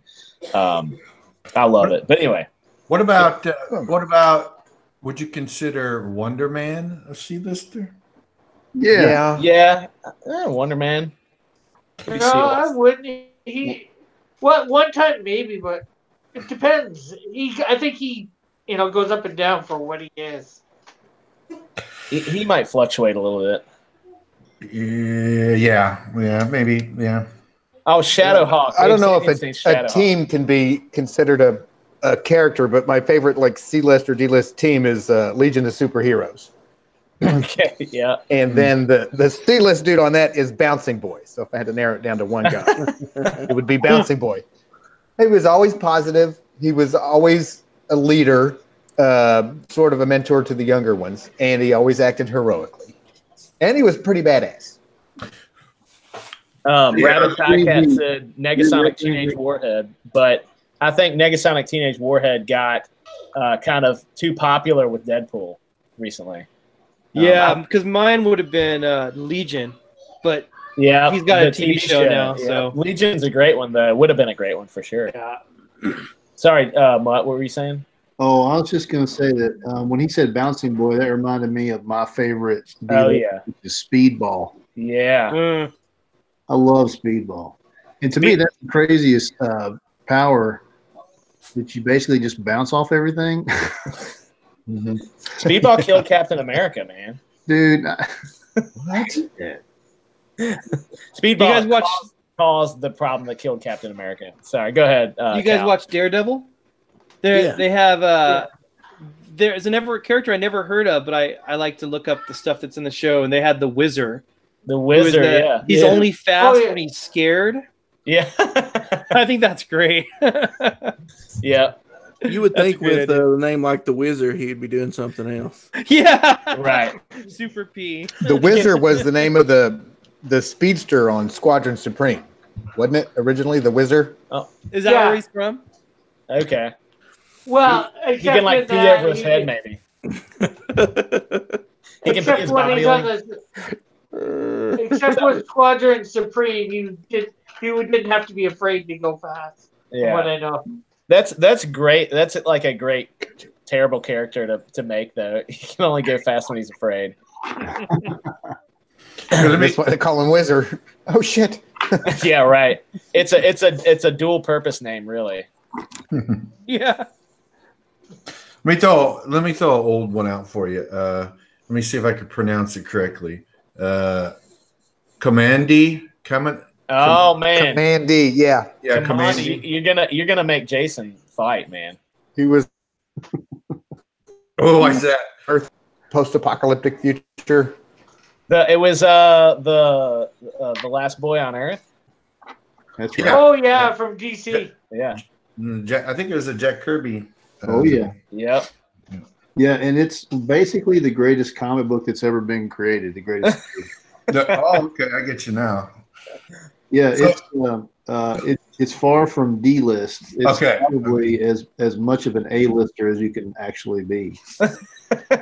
All right. I just wanted to make sure. That's why I asked. See? Yeah, Bruce, that made me so happy that you dropped that on him. That was perfect. That was perfect. No, I love Commandy. I'm trying to collect the whole series. I've got quite a bit of them. And it's something I have discovered later in life, but it's probably one of I'm thinking it might be the greatest Jack Kirby, because without Stan Lee Jack Kirby, it is probably his most creative endeavor. No, over New Gods? Oh, man. I know New Gods goes out, right? I know New Gods goes way out and gets weird. But Commandy keeps this sort of whole universe and world together, and he sets up his rules a lot better. And he's got this amazing ability to create new content within us, still within Earth. So Right. I feel like it's more creative in that sense. Gotcha. Yeah. Going on with the Kirby theme, I'll say that one of his, before he was at Marvel or DC, he was at oh man, I can't remember the imprint name, but he had this character called Captain Victory, and he's probably a real solid Kirby C-list character. But the books are great. Like if you pick them up, Mutt and I found them at a local shop in our area, and there's some. It's just classic Kirby art. If you like Kirby art, which usually if I don't buy it at a show, he'll buy it at a show if we find any Kirbys, and so we collect a lot of those. And it's a great C-list character if you want to check him out. I don't know much about him, honestly. I flip through the books when I get them, but it's Kirby art, so you got to put $1 down on that for sure. Commandy, the last boy on Earth. That's it. He has a bunch of weird dog face people and like tiger face people and stuff like that in that Commandy book. It's really good. Mm-hmm. Yeah, a lot of mutants, and the mutants are really interesting, and they kind of match up with different cultures that Jack Kirby recognized. Like there's a bulldog, and he's a British bulldog, but he's a British general, and so he carries himself like a Brit, and just the language and everything is just, I don't know. I just think it's pretty amazing. All right, and I gotta do this for Mutt, but my favorite D-list character is Rob Liefeld's Shatterstar. Nobody's even saying anything because they're all offended by it. I remember the name. I can't remember anything about him though. Shatterstar, he's terrible, man. He's got like ponytail and swords, and he's so 90s. Double-bladed sword. He has pouches everywhere. He has like a weird padded headpiece. But I don't know why. Like that was man. When I was growing up, I thought a guy with a double-bladed sword was the coolest. That's pretty cool. Yeah, he was radical or extreme. He had head pads. He had head pads. I know I'm gonna probably lose. Everybody's gonna look me up on Twitter after I say this and just unfollow me. But I was never a big Rob Liefeld fan ever. That's all good. So I was going to say something really mean and say, well, aren't all of his characters C-list characters? Did he do Heroes Reborn? Was that him? Yeah. That's why I stopped doing it. They all look like meatheads. I mean, this is kind of cool. I want to see the heroes come back, but I couldn't get past the art. It was just, God, it was horrible. Yep. I mean, of all the people that started Image, like he would be at the bottom of my list of people that I would follow. Like, well, maybe even Eric Larson. I never liked Eric Larson's stuff either. I never liked Savage Dragon, but like Wills Portacio and Mark Silvestri and Jim Lee. Those guys were always like, that's the guys I wanted to follow if I bought an Image book back in the 90s. But Yeah. Wentworth. Yeah. I really like Eric Larson, and I can't tell you why. No, that's okay. Yeah. Well, I was just saying his What about style. George Perez? What do y'all? It's kind of weird. Yes, George Perez is awesome. Awesome. I like George. Did you actually like the picture of Superman holding Captain America's shield and Thor's hammer? I don't know if I've even seen that image. Which one is that? A Liefeld one? Is that the? You're talking about Perez? I saw Perez. Oh, Perez drew that one for the crossover when Captain America gave Superman his shield and Thor gave Superman his hammer so he could go fight Kronos. Now, I don't know if I've seen that one. Do you know what image I'm talking about? Yeah, I do. Like, I might see if I can find it. It's I will say for like the image stuff, Liefeld, I think, was just so hot at the time. That is why he was in that clique that started Image. I mean, and it's crazy because he has some really well. So I'm gonna save some of this for this argument Jason are gonna have at some point. But he has some really terrible, awful art, like he does. But some of his IPs are incredibly popular. Now, Deadpool shouldn't be. No, he probably shouldn't be as popular as he is. Other people have made Deadpool popular. Yeah, Liefeld had nothing to do with, I think, why he's popular. It was writers after that. It was that Fabian Nicieza or whatever. He probably is the one that was responsible for that. Deadpool was a joke. Yeah, exactly. And he wasn't even supposed to be funny. Like he broke the third wall or fourth wall or whatever, but he wasn't a funny jokester guy until he was supposed to be kind of pathetic in his first appearance. Yeah. But I will say, after saying that his finest creation is Cable, and he is one of my he is probably my top 2 or 3, like one of my all-time favorites. Like I love it.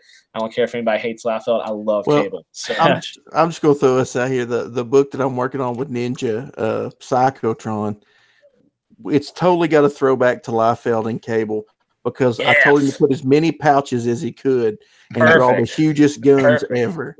Yes, perfect. Did you guys do what's your Rob Liefeld name? Yes, I did.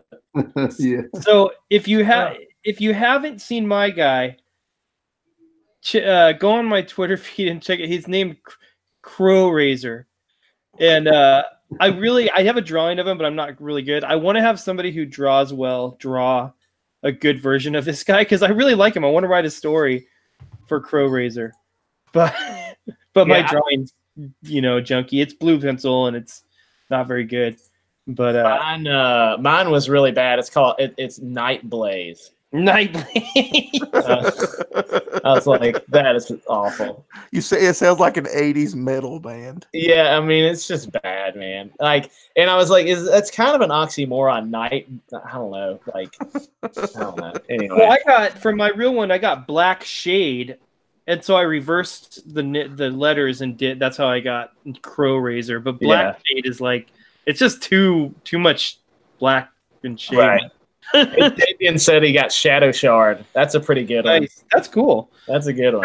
Where is this thing? I don't think I did it. Oh, let's see. See if we can find a link for you. Anybody else have a favorite C or D list character? I'm just curious now. Ooh. Oh man, that's not what I'm looking for. Well, you nixed mine off the list because you said it wasn't a C list. So I put the link for mine. It's got the Liefeld list on it. Okay, cool. Put it in the chat. We were talking about Image. Have you guys seen the documentary about Image Comics? Yeah. Yeah. Yeah. I haven't watched it. I've seen it come in my feed, but I haven't watched it. It's a good watch. I think the only reason that Liefeld kind of went with those guys and got as popular as he did is just because he was really good buddies with Todd McFarlane. Yeah. And McFarlane is incredible. Like, he really is. That's a big part of my childhood. You guys, I have to cut you. I have to jump in. Have you guys seen, speaking of McFarlane, Have you seen Rob Willis's entry for the We Are Venom contest? Oh, it's so good, and it's so McFarlane. Oh it's my so gosh. good. Yeah. So Yeah, I think- one of us needs to screen share that because we gotta show that. It's so freaking Rob. He's so good. Pull that thing up. Like, I mean, the thing I like that it always pulled me in for McFarlane art is like when he draws like and Sam Keith does this some too. Like when something's like shredded, like Spider-Man's suit, he gets like cut up or something in the shreds of things hanging down. And I noticed that image that Rob did had like the little boy's brushing his teeth, and there's some of that like something was shredded in there, and it's hanging down, and it like that just little thing. It was just like it clicked in my brain, the McFarlane thing, and it's incredible. Such a good image. Well, he has that look, and I love it. He did Batman Year 2, and that's one of my favorite. But it's not that impressive of a story, but it's Todd McFarlane's art that brings it to life. It just totally made that story. Okay, so I'm screen sharing. I don't know if you guys can see it. Oh, look at that thing. It's so good. When I saw, I kind of scrolled past it, and I literally just thought that was like Capullo or something. Like I didn't have any clue. And then I was like, oh my gosh, that's my artist for Shinobi Sasquatch. What? You gotta be kidding me. That's killer, man. It's so good. Hey, Mutt, can you lock on that thing? Yeah. Hold on. Let me see if I can figure out how to do that. I'm locked on Cal right now. All right, cool. Okay, so lock. Let's see. Oh, can you? I think whoever is hosting has to lock it on me. I think. Yeah, Mutt has it locked on you. Oh, okay. Okay, cool. So let me pull it back up then. There it is. Okay. God, look at that thing. Yeah, it's real good. Real good. He keeps doing stuff like instead of Shinobi Sasquatch, and like I mean he has to do commissions. He has to make money. So I totally understand.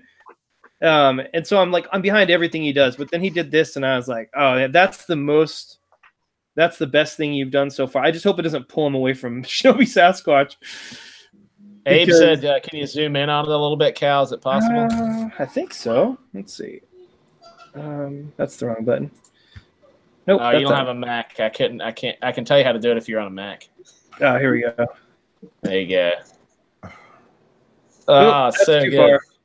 That's too far. There we go. I like the font he used for the We Are over the Venom logo. Yeah. There's an image. There's a Venom book where he teams up with Ghost Rider, and there's that font reminds me of the cover of that book. And I'll have to find the book, but I don't know why that cover is so important to me. I think I've had that book for I don't know how many years now, but it makes me think of that too. There's so many little things. God, that's such an awesome image. He better win that contest. I know if he wasn't so big, like he's already penciling, inking, and then he's decided to color the book. Well, then we decided to hire a colorist, but he was going to color book. But he's penciling and inking the whole thing. If he wasn't so busy, I'd have him just hand letter it because this is just him on Bristol board. He's not using Illustrator because I'm lettering the book, but that's crazy. And whenever he does a sound effect like on the page, it looks so much better than anything if I would have just picked a font. Right. Oh, gosh. That is awesome, man. I cannot believe how good that is. Look at that. Yeah. This is the same thing. Like when I remember reading, picking up Spawn when Capullo took over. And this is I get the same feeling from this. Like he's got that same kind of cartoony. Yeah. But like, I don't know how to describe it, but yeah, he's Capullo has a definite style. He's like McFarlane Jr. Yeah. He has his own style, but there's always a hint of McFarlane in everything he draws, and I've always really appreciated his art as well. Yeah, you can tell he's influenced by McFarlane, but then kind of like surpassed him in quality pretty quick. He might be like more, he probably is a little bit more intricate with his stuff than even McFarlane is. Yeah. I always say Capullo looks like McFarlane and Jim Lee had a baby. Yeah, that's what it is. That's exactly what it is. You're right about that. I like him because he has a sweet mustache and sunglasses. No, but he's really good though. He's really good. McFarlane lives like 15 minutes from me.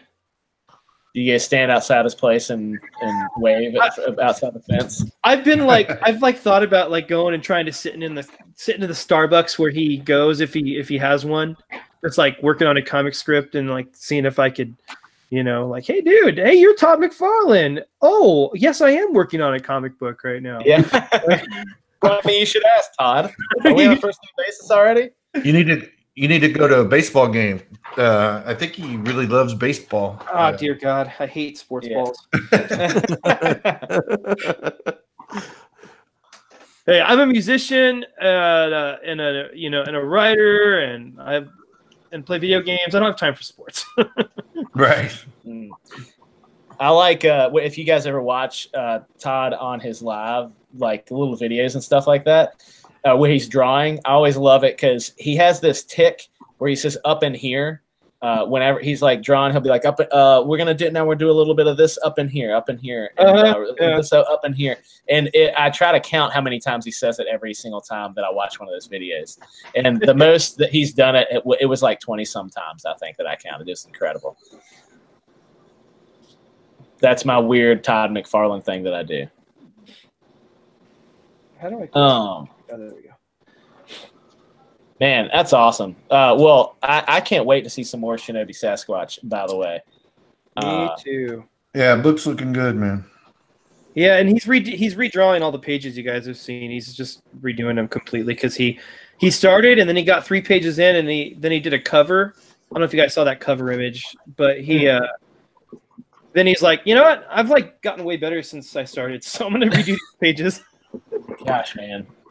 So I'm hoping I can't really talk about the specifics, but I get bonuses for Graveyard Shift if based on how well the book does. And if it does well enough, then I'll have some money to give him an upfront so he can stop doing commissions for a little bit.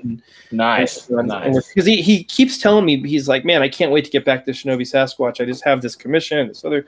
So he's pumped about it. He just is so busy doing other stuff. He's kind of sidetracked right now. So hopefully we'll see something soon. Hey, what can you tell us, Cal, about the Graveyard Project? Can you share anything with us about it? Mark didn't give me any NDA to sign or anything, but I know for what he gave me was basically kind of an outline so I use that as my. Usually I'll outline, but what he gave me was kind of a good, a well-structured outline already. So I use that as a skeleton. But all I can really tell you is that it's 3 one-shots, and so they're kind of Mark and John are doing one, and that's kind of the main story, and then me and Render Contender are doing another one, and that's a separate thing.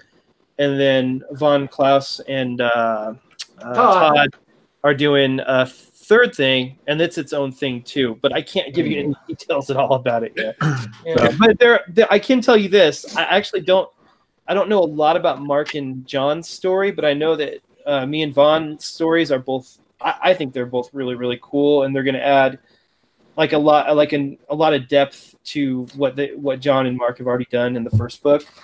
So. Yeah, I think it's gonna do really well. I hope. I can't wait to read it, man. And Vaughn is a cool dude too. Yeah. Just talked to him a couple of times through some DMs, and that guy's all right. I really, really like him. And he has some really great projects coming out, like that Monster MD or whatever. Yeah. So cool. Yeah. All the other winners, they're from what I can tell in the conversation I've had, they're all great guys.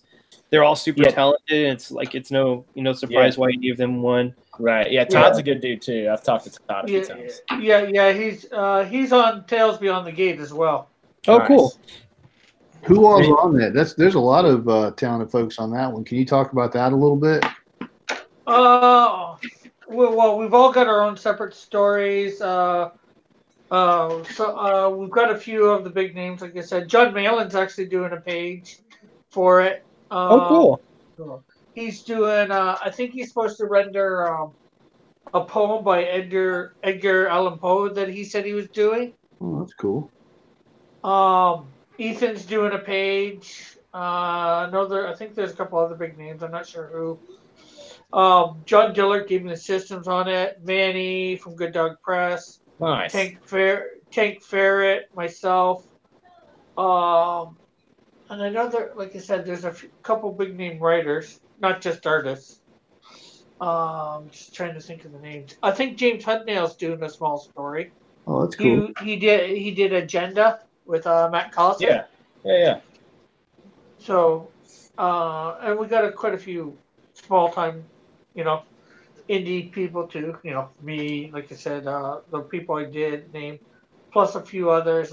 Well, Todd's on it too, from Ignition, who is also doing part of Graveyard Shift Chapter 2 or Book 2.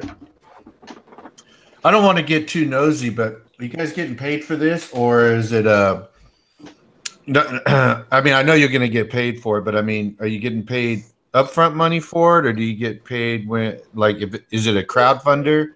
And then it's gonna be a crowdfunder, and depending on how much each person puts in, I think is depending on what they're gonna get paid. Like I'm only doing a 12-page story. Only a 12-page. That's a lot of work. Yeah, but John Dillard, although he hasn't written most of his, Chester Busby's in it. He's doing a bunch of writing. He's done a whole bunch of different stories for different artists in it, like John. I'm not sure whether one named Kat. She's here from Canada too, in the Saskatchewan area. Is that Kat Rocha? Is that her name? Is that the one you're talking about? No, her name's just Kat. Oh, okay. She's been on John and Carter Fan Edition once or twice for previous episodes. She's a good artist. Like I said, there's a lot of artists and different stuff, like I said, different people on it. And like I said, money-wise, nobody's getting up front, because it all depends on how well the book goes and does, And it's hopefully to get notoriety out there, for a bunch of us smaller people for when we have bigger projects, And I know we're hoping to have it come out like once, probably twice a year at least, minimum. And each time it'll be a different theme. Like this time it's horror, next time it might be sci-fi, and we're, I think we're always looking for more people to get in on it for whichever project. Maybe the same people won't be in on this project as the next one. Right. Yeah, sounds good. Exciting stuff. Yeah. Cool. Sorry, I'm doing social medias right here on my phone. All right, Mutt, what do we got? Working right along. You see that? That's awesome. It went away. Hold on. Oh, there it is. Oh, that's looking great, man. Yeah, man. Yeah, it's coming along. Yeah. And one lucky viewer. I don't know. Is going to get it. I don't know if I'm going to make my deadline of 12 p.m. because that's when I got to cut off. But even if not, we'll still pick the winner and I'll finish it and mail it. But I'm going to keep on hustling while I'm on. All right, keep going. Cool. While he's doing that, while the Boomer in Chief is doing that, what about? So we did C or D list characters, but what's your all time? Do you have an all time favorite character? You might have it doesn't matter, A list, B list, whatever. Who's your favorite? I've already said mine. Cable. I love Cable. I know he's a Liefeld property, but I love him. He's like big. He's a man's man. He had to leave his parents, go to the future, learn how to control this like flesh-eating disease. He has the technovirus. He has a glowing eye. How cool is that, right? Because of this technovirus. He has pouches. He has big guns. He's just a man's man. He went back in time to save Hope, right? And he can care for a small baby, and he can also kill evil commies and mutants and whatever single-handedly, same time. So, Cable. What did you think of him in the movie? You know, I don't know. So I haven't seen the full R-rated one. I never went to the theater to see that. But I've only seen just little bits and pieces on YouTube and stuff like that. Also, I'm lazy and I don't go out a whole lot for stuff like that. Family and things. So I usually stay home. But the look looks really good. I just don't know. I don't know his how his character is in the movie. So I'll probably grab it at some point and watch it. But I just haven't seen it yet. Yeah, so. I liked it. It's I haven't read enough of him in the comics to like have a really good feel of how he should be. But I thought that who was it? Josh Brolin. Yep. Yeah. I thought he did a really good job. Like he's like stoic and bummed out about something, and then his interaction with Deadpool is I don't know. I thought it was really good, but again, I don't have the knowledge of him you do, so you might not agree. Sure. I'd say probably one of my favorite Cable runs is there's a Cable #1 that Art T. Bear did, and it is fantastic. It has the big gold like chrome letters on the front cover. It's embossed, nice. It says Cable on it, and it is incredible. And Art T. Bear's art is really, really good, obviously. Malin did some more recent ones, the most recent Cable that came out, and I have the Marvel Unlimited app, and some of those are on there. I've read some of that, and it's pretty good, but that Cable that Art T. Bear did was pretty awesome. I think it was like probably 1992 that came out or something like that. Yeah, Mike Miller did a few ones too of Cable. Yep. But yeah, I mean, he's pretty stoic. He's a pretty serious dude, obviously. Everything I've seen for like snips on YouTube and stuff like that, he looks great. Like Josh Brolin or whatever, however you say his last name. He is. He was a perfect casting. He looks great. Oh, good. So I'm looking forward to watching it, but I just need to rent it or something. I just haven't done it. That's what we did. I think we just did Amazon, like Prime, whatever streaming or whatever. We liked both of them. I did want to watch the PG-13 version that they put in theaters. I do want to see that too. Yeah. It's not too bad. I think the R-rated version one's better. Gotcha. That's probably what most people are going to say. But the addition of Fred Savage is pretty awesome. Yeah, I know. I can't wait. I gotta watch that. Do you guys watch Goldbergs? No, I can't say. I don't have network television. So okay. Well, my wife and I have been watching it on Hulu. It's just a family show sitcom. It takes place in the 80s, and it definitely has like kind of a Wonder Years vibe. But just it's more zany and more now. Right. But the reason I bring it up is because they feature like a lot of the episodes feature those movies. Like he just did one where there's one where it's Goonies, like it's all around Goonies, and he just wants to be a Goonie. But all those great 80s movies and stuff, the main kid in the show is all into those movies. So there's a lot of the episodes that are themed around these old movies that we used to love. I'm waiting for the Princess Bride one because they haven't done that yet. Yeah. Well, I don't know if they have. Fantastic. I'm only in like season 2. What's that? Yeah, it's a fantastic movie. I love that movie. Oh my gosh, one of the best. It's in my top 5, absolutely. And I was gonna say these guys were talking about comics they like in the chat here, and Abe Sapien said the Nam was a great series, and it's funny you say that. So I have a weird. It's an artist that I've just decided that I like, and I started collecting him. Mutt and I were actually at a con, and I just kind of developed this love for this artist. His name's Bradley Golden, or sorry, Michael Golden. Michael Golden. not Bradley Golden. So Michael Golden did a lot of the NAM. Like I think he did like 20 or 30 issues or something of the NAM. And so I've started collecting them, and I have like 1 through, I don't know, probably like 1 through 20 to 23 in that kind of area. And he did 1 issue.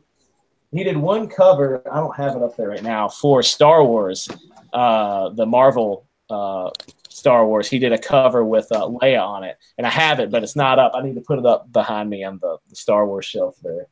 So, but anyway, that's my weird tangent about that. What about movies? So we started getting into movies, and I kind of like that. What's everybody's favorite movie? I think I know what Bruce's favorite movie is, based on the Wreck. But I'm going to ask you, Bruce, what's your favorite movie? Mary Poppins. Yeah, I was wrong. I was wrong. No, I knew it. I knew it, Bruce. I'm just kidding. You're probably right. I have a top 5 list actually, but let's hear them. They all kind of intermingle every once in a while. Aliens, obviously, the second installment of Alien. So Aliens with the Colonial Marines, the classic. Space horror, military gets involved. Just I don't know why. It's just I think I told you this before. The Wreck being a popcorn movie, Aliens to me is your classic popcorn movie. You go there, you don't think about science, okay? Don't think about logic. Sometimes you just throw all that away. Watch a good entertaining movie where Hudson saying crazy stuff, and Hicks is being the hero, and Sigourney Weaver rescuing the little girl, and the aliens is the backdrop. I mean, for me, that movie is like I don't know. I can watch that movie. I've probably seen that movie 30 times, and I usually watch it twice a year just because I get entertained about it. So. Yeah, that's one of my favorite movies. And then Pandorum. I really like Pandorum. I don't know if you guys are familiar with that movie, but I like the concept of that movie as well. So, yeah, there you go. I won't bore you with the rest of them. The other 3. I get it. What do you got, Rick? I know. What's your favorite movie? Probably my top 3 favorite. People are probably gonna rag on me for it. Although I do like action movies. My top 3 would probably be Uncle Buck. I love Uncle Buck. Yeah, Uncle Buck's got John Candy, man. Yeah, and that's that's a 4th too. But that's not the one that I was thinking about. My next 2 are like Hitch and 50 First Dates. Wow, another good one, Cool Runnings with John Candy. Now, man. Do you like 50 First Dates for what, Adam Sandler or for Drew Barrymore? Because I like it for Drew Barrymore. But yeah, I'd say I like it for both. I like the chemistry between those 2 in movies. Right. They've had 3 of those types of movies, romantic comedies, and they work well together, I think. I got you. Yeah, great. Man, I did not think Rick was going to come out with 50 First Dates and I know, right? Uncle Buck. Nope. He's got a John Candy, Will Smith, and an Adam Sandler movie. I love it, Rick. I love it. He's the what can I say? I guess it's because I don't have a wife so much at the moment, or girlfriend. Rick is a hopeless romantic. Rick is a hopeless romantic. All right, cool. Doug, what's your favorite movie, Doug? Okay, I'll give you 3 of my favorite movies. Perfect. Okay, my favorite comedy, Wayne's World. Yeah. Yes. perfect movie. It's so good. My favorite Eastwood movie is Unforgiven. Great. I love it. Your category is Eastwood movies. Yeah, well, I mean, there's so. If I just listed favorite movies, it'd probably be mostly Eastwood movies. Awesome. My favorite overall movie of all time is probably Tombstone. All right, right on. I thought you were going to say The Good and the Bad and the Ugly because I really like that movie. Oh, it's good. I mean, it's hard. Like if you ask me tomorrow, I'll tell you 3 different movies. I know, right? I'm the same one. But right now, that's my top 3. What do you think there's, about High there's Plains no Drift? arguing with Tombstone. Oh, did you hear that question, Doug? No, what'd you say? What do you think? Where would you rate High Plains Drifter? Ooh, great movie. You know, it really depends on the mood I'm in. Yeah. Sometimes I think that movie is fantastic, and sometimes it's so depressing I don't ever want to see it dark. again. But man, I love that movie. Oh, God. it's so good. That's the one where he's a preacher, right? No, this is the one where he rides into town and Well, he kind of ghosts into town, doesn't he? Oh Yeah. yeah, he's like kind of a and he paints the town red at one point. yeah. It's a good movie. Doug, I don't know if you heard, but there in Red Dead 2, there's an outfit. I think it's called the High Plains. I forget what it is, but it's a tribute. It's kind of like an homage to. It's not exactly like one of his outfits in the movie, but it's similar enough, and with the name. And the town you get in is this town that's like all shot up and not shot up, but it's like all dilapidated and stuff. There's a curse on it. So it's very like, it's for those Eastwood fans out there. Now, so you tell me that I don't have $70 to spend on this game, but I feel like I need to go get it now. No, it's only 60, man. It'll go down in 5 years. Dude, just go buy it used. I'll just For keep 50. playing the original, the first one. Oh yeah, that one's great. It's still great. Oh man! All right, what you got, Cal? Oh You man, got some favorites? yeah. Well, I mean, man, I've been on an '80s kick lately. My favorites kind of fluctuate. Yeah, I think everybody does or should probably. But I think if I like throw it into categories, I'll just pick a few categories at random because there are so many categories. But Bruce has got me thinking about sci-fi now, and I'm not a huge sci-fi guy, but I'm a huge horror guy. So my favorite sci-fi is Event Horizon. Yeah, Actually, a horror movie more than it is a sci-fi movie. It's like a very like kind of like almost a Lovecraftian with the like the hell dimension and maybe not Lovecraft, but yeah, it's what a freaking good movie. Yeah, I didn't watch it until maybe 3 or 4 years ago because I'm like I said, I'm just not a huge sci-fi guy. Well, it got panned for a long time. Like people were just slamming on it. Oh, saying, really? Yeah. And I think people who enjoy the horror sci-fi genre or whatever started to bring it more out in the open because but yeah, it's a good movie. I like it. Yeah, I got to watch that again soon. It's one of those movies that it'll inspire you to write better horror because it's so like outside the box of what we normally do in horror writing. But yeah, so that one's great. I freaking love Goonies. I'll watch Goonies every single time. Yeah, Goonies. Yeah, it's hard to beat. It's just a feel-good movie. There's like, even though as a kid I was scared, like when it showed like the dead guy in the fridge, stuff like that. The Fratellis or whatever, they scared the crap out of me as a kid. But I love the heck out of that movie, and I just can't think of a movie that I could say that I love as much as I love the Goonies. So I'd say that's my all-time favorite movie. Like, hands. That's awesome, man. Foofy, I love some Goonies. Foofy lovey movies because I just thought of it. August Rush. Have you guys seen that? Never seen it. Never seen it.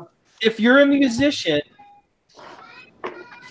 you will almost hands down like August Rush because it's about this kid. It's played by Freddie Highmore as a kid, who he's kind of like a Beethoven guy, prodigy, and he can just play the guitar like the the guys who put the guitar on their lap and they slap it and they bang on the strings, but it comes out as music. I don't know, have you guys seen those guys? Yeah, me, I play guitar and I strum and I sing, but they just put it on their lap and they just bang on it and come out. And he gets like I don't want to give it away, but definitely if you want to feel good, like a feel good movie that if Good Night Emma, I Love You. If you if you have a girlfriend or a wife and you want to make her happy and you want to watch a foofy movie, it'll give you the feels. It's one of those movies that when it ends, you just feel like, man, I feel like humanity. There's a chance for us. You just turn on Twitter and you change your mind. Right. Yeah, well, right. hey, before you guys go any farther, I'm going to have to go to work. I just want to say appreciate you having me on. Peace, here. Doug. Doug, later. Good meeting you, Doug. Always a pleasure, Doug. You're Yeah, one of our boys. Thanks for coming on, man. Oh, See you, thanks for buddy. having me. See you guys later. Have a good night. All right, be safe at work. We'll catch you later, buddy. Later, Doug. All right. Yeah, no, he is. He's probably one of the first people who really like talked to Mutt and I and really started I don't know, like pushing our book a little bit for us, and then we just connected, and he's just like super cool, like straight up one of the most down to earth cool people you'll meet. I love that guy. So cool. Well, Septinov, you got a favorite? You got a couple favorites? Let's hear from you, man. Okay, 3. What, my movies? Yeah, whatever. Yeah. 3. 12 Angry Men, Star Wars, and then I'll just put Hitchcock movies in there because there's bits of a lot of them that could make one really cool movie. Which Star Wars? Star Wars, the original, because let's see, 1, 2, 3, 4. I think 4 of us, so that's less than half the siblings that we have, went to see Star Wars in the drive-in in the back of a pickup truck. That's awesome. And we pulled up, we found our spot, and the storm rolled in, and there was hail and all that stuff. But then the clouds parted, and they got the movie going.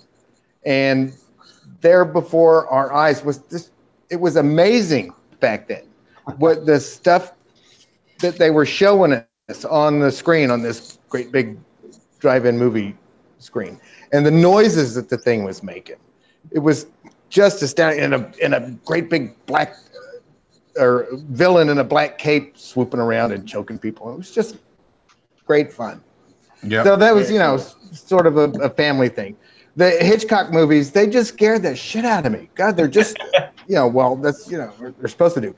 And 12 Angry Men is, I think, a study in how to tell a story. Yeah. It's like, almost 2 hours of just 12 white dudes in a courtroom trying to reason their way through a rather complicated trial. Yep. So we had to watch that in school for some reason. I don't remember why. In high school, and I remember watching that movie, and I loved it, and most of my classmates hated it.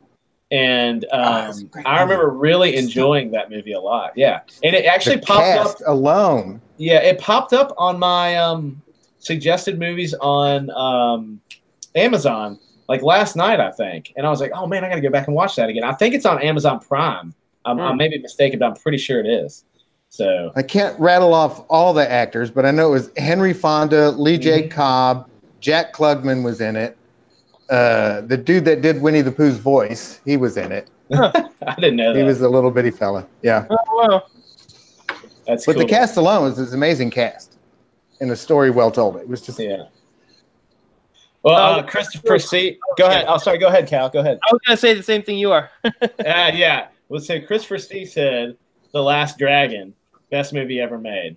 Just watched that like a couple weeks ago. So good. It's on Netflix, right? I'm pretty sure it's on Netflix. Mm-hmm. I think that's where I watched it. And I need to watch it. It's been recommended to me multiple times, and I have to watch it. That's probably going to happen tomorrow night.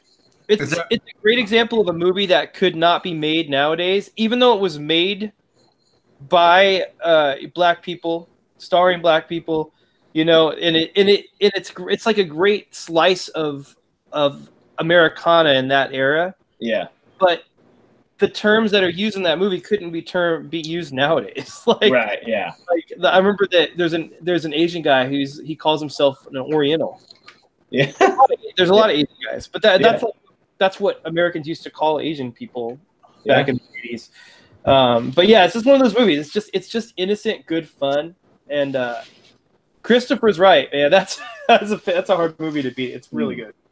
I have to check that out. Yeah, I was thinking of movies when everybody was talking, and it's funny because when people are saying their favorite movies, you're like, that might be one of my favorite movies too. But one that always jumps out to me that I think is I think it's a perfect movie, and there's problems with it, but it's almost a perfect movie if you're judging it by the standards of, does it make you feel something? Do you root for the characters? Like, is the story good? Does it keep you entertained for the entire time? And this one, like every one of those things, is a check mark for me, and it's the original Back to the Future, #1. Oh, yeah. It's it's a perfect movie, I think. It's just one of those movies that it doesn't matter if it comes on TBS or whatever, or if it's like halfway through or there's 5 minutes left. Yep. I will watch it. Doesn't matter. And I love it every single time, no matter what. Gotta get back in time. You know what? You could rattle off 80s movies, and every single one I'd be like, oh, yeah, that one. Yeah. Man, the 80s was a magical time for me. It was, for sure. But yeah, that's got to be in there. But I got to agree with like Bruce. Aliens was one. So I've told this story before, but that's what really I think got me into comics is I saw I guess it was Aliens is what I saw. And after I saw that movie, I found out that they made Aliens comic books, and I was like, I want to get some of these comic books from this movie that I loved so much. And I went to the comic book store with a buddy of mine, and I was going there to buy Aliens comics, and he was getting something else, but I found them and I bought them. And then from there on, I started collecting everything else. But I have a ton of Aliens comics from Dark Horse. I guess Dark Horse still has probably still has the rights to that, but that was one that got me in there. So that's got to be up there for me too. Ghostbusters, original Ghostbusters. That's a fantastic movie too. Absolutely. I've got Superman versus Alien comic book. Superman versus Aliens. I don't have that. I think I have an Exo Man-O-War crossover thing, maybe, which is really strange because I think he's Valiant, but oh yeah. Or no, it's not that. It's like, is it like Magnus Robot Hunter? Is that one? Is that a guy? That is, but that's an old gold key. So there's a crossover with him and Aliens, a book that I have. I'll have to find it. It's really weird.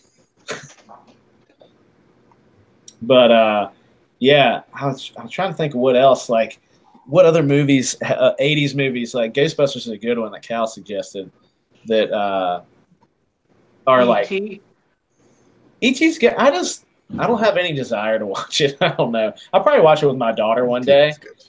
But I mean, it's a good movie, but I just don't have a lot of desire to watch it. Oh, you know what I watched the other day that I forgot how much I loved is Cool Runnings. Oh yeah, that's a cool movie. That's a cool movie. It's incredible. So I watched it with my daughter. Bruce Dern. Yeah, I watched it with my daughter. That's a classic John Candy movie, and she loved it. She like absolutely ate it up. And I went to work, and the other day I came home, and my wife was like, she knows the password to like rent and buy movies on Amazon now. I was like, oh no, I didn't know. She goes, yeah, she bought Cool Runnings, and I was like, I'm not even really mad. There was a movie recently, Eddie the Eagle, that had a tie-in with that, actually. Really? Okay. Yeah, because it took place at the same time, okay. and they mentioned about the Jamaican bobsled team. Man, it's such a good movie. Some people say, they can't believe. Jamaica's got a bobsled team. That's right. Thanks, Rick. I knew you'd pick that up. Hey. Christopher C. put Ice Pirates in there. This guy is after my own heart. Loved Ice Pirates. I don't know if I've seen Ice Pirates. It's got the dude that played he played in a TV series. What was the name of that? Come on, Christopher. I know you know. Who is the star of Ice Pirates? I don't want to look it up on Google. I've seen this. I've seen the I haven't seen the movie, but no, I don't think it's the guy from Firefly. Robert Urich. Yeah, Robert Urich. Robert Urich. Yeah, you go. He was in a cop show or detective show where he drove around in a Mustang. I remember that. I think it was in 1970. Starsky and Hutch. No. No, not Starsky and Hutch. I don't know, but the cover alone on this movie is incredible. Like the cover art is absolutely. If you've never incredible. seen Ice Pirates, you should try to find it somewhere and watch it. I bet money you'll like it. I'll totally watch this. I love some. In 1984, it looks like Mad Max in space, kinda. It's a comedy, okay? Yeah, that's perfect. I mean, is it like Spaceballs, sorta? Yeah. I mean, I know it's not Spaceballs, but you know what I mean. Like, It was made before Spaceballs, though, I think. Spoof. Right. Yeah, I don't think they poke fun in any particular movie, like Spaceballs does. Sure. It's just, they're out in space. It looks great. It looks is fantastic. It's a great movie. Great movie. The guy on the front, I mean, he almost looks like Burt Reynolds a little bit in this image I'm looking at. Let's see. Ice Pirates. I put that on the thing. Fonzie. If you want some good old school 80s wacky adventures, Time Bandits is the way to go. Yeah. Time Bandits. Another probably good movie is Top Gun. Yeah. Classic Tom Cruise. Every time I hear somebody say Top Gun, I think of Time Bandits was good. I think of oh my god, I can't believe I can't remember the name. Archer. I think of Archer. Oh, yeah. I love Archer. So I just thought of another movie that's probably one of my favorites. That it might not be high on a lot of other people's lists, but actually I have two solely because of the actor. But since Christmas just happened, Die Hard is an always watch for me around Christmas time. Love that movie. Totally incredible. And then, but this is the one that's probably not real high on a lot of people's radars, but it was one that I saw and I automatically gravitated towards it. I loved it so much. But The Fifth Element, Bruce Willis. Oh, yeah, great one. Oh, yeah. Man, fantastic movie. I love that movie. Looks like Risky Business. Rabbit Tycat said Risky Business. And Abe Sapien said The Holy Grail. Yep. Monty Python and the Holy Grail. That's actually on, I think it's on Amazon Prime right now too, maybe. Or no, it might be on Netflix. I can't remember, but another classic. Oh, another Fonzie Lopez said Time Bandits. I like that movie. Oh, man. Mom, Dad, don't touch it. It's evil. Yeah.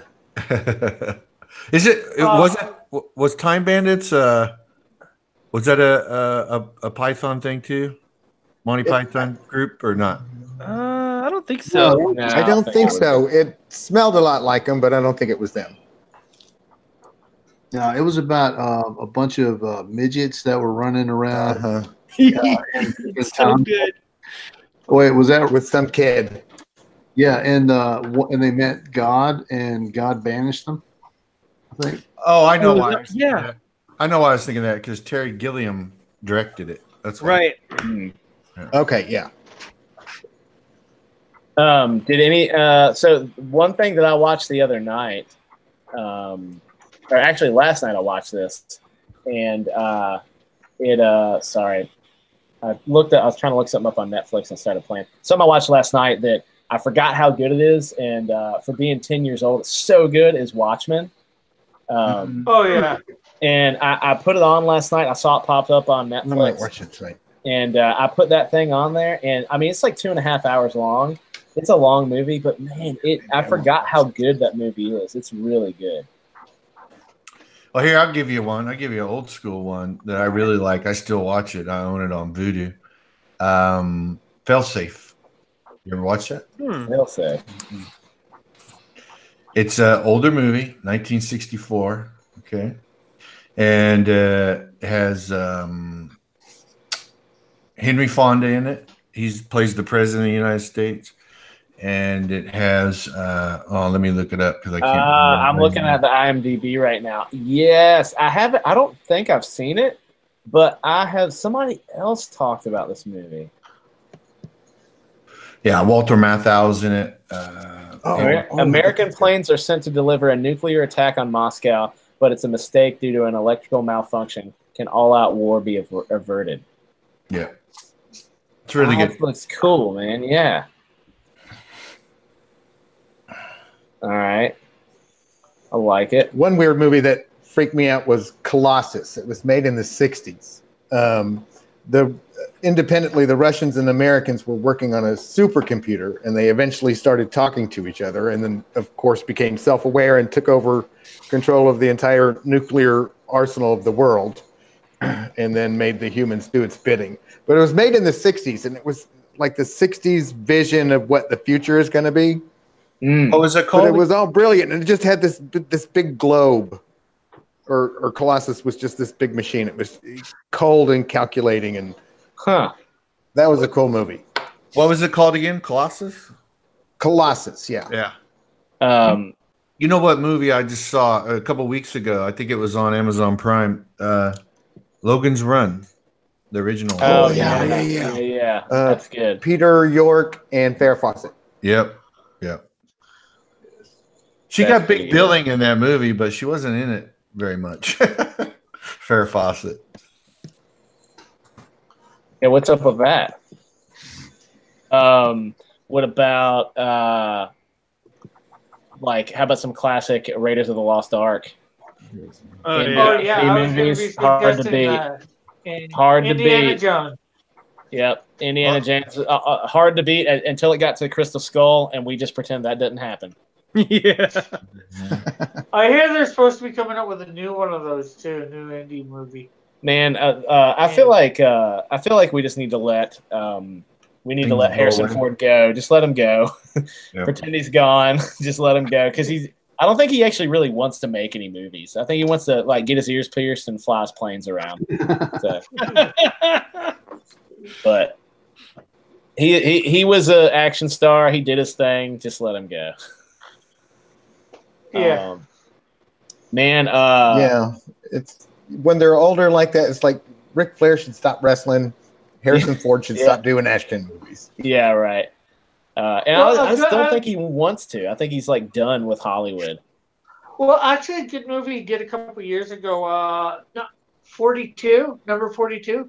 It was about the first black baseball thing in the major leagues. That'd be Jackie Robinson. Yeah. Yeah, he played Jackie, the manager that got Jackie Robinson. Gotcha. Yeah. I watched that movie the first time and I didn't even realize that was Harrison Ford. Oh, sorry, I was yawning during that. I was gonna catch up on the chat. So a lot of people said Krull. Great movie. A great movie. Great cheesy movie. Yeah, exactly. That's what Christopher C said. It's 80s cheese. Krull is up there in the upper tier. And then Rabid Tycat says Empire Strikes Back. Yeah, if we're talking Star Wars, Empire Strikes Back is pretty incredible. Yeah. Let's see. He's also said Splash, the movie Splash. Oh yeah. I mean, that's classic. You talk about 80s classic, that is there. What is that? Is that what's his name? That's Daryl Hannah. Tom Hanks. That's it. Yep. And Jim Candy. John Candy. John Candy, yep. Rabbit Tycat also said Blade Runner. Yeah, another good one. Yes, That's a good Harrison Ford. Forgot to mention that. It was one of my favorites. I love Blade Runner. First. Yep. And excuse me. Oh man, I keep yawning. Yeah, Blade Runner's great. That Blade Runner pistol, Decker's pistol is awesome. Like I can't make props. I'm not one of those guys that makes props or anything, but I really enjoy sometimes like putting on a YouTube channel if I'm doing something and watching people do like make props. And that Blade Runner pistol is so iconic. It's really cool. Yeah, it's just really like the pulse rifle and Alien. Yep. Pulse the smart gun, Alien smart gun. Mm-hmm. Let's see. He says they're making another Indiana Jones right now. Rabbit Tycat says. Ugh. Yeah, I just let him go. Just let him go. Only Shia LaBeouf's not in it. I was gonna say only if Shia LaBeouf is in it. Right. Man, yeah, it's awful. Actually, I love that tank movie he was in. Did you guys see that tank movie, Fury? Oh yeah, that's a good movie. That was a great movie. I forgot he was in that.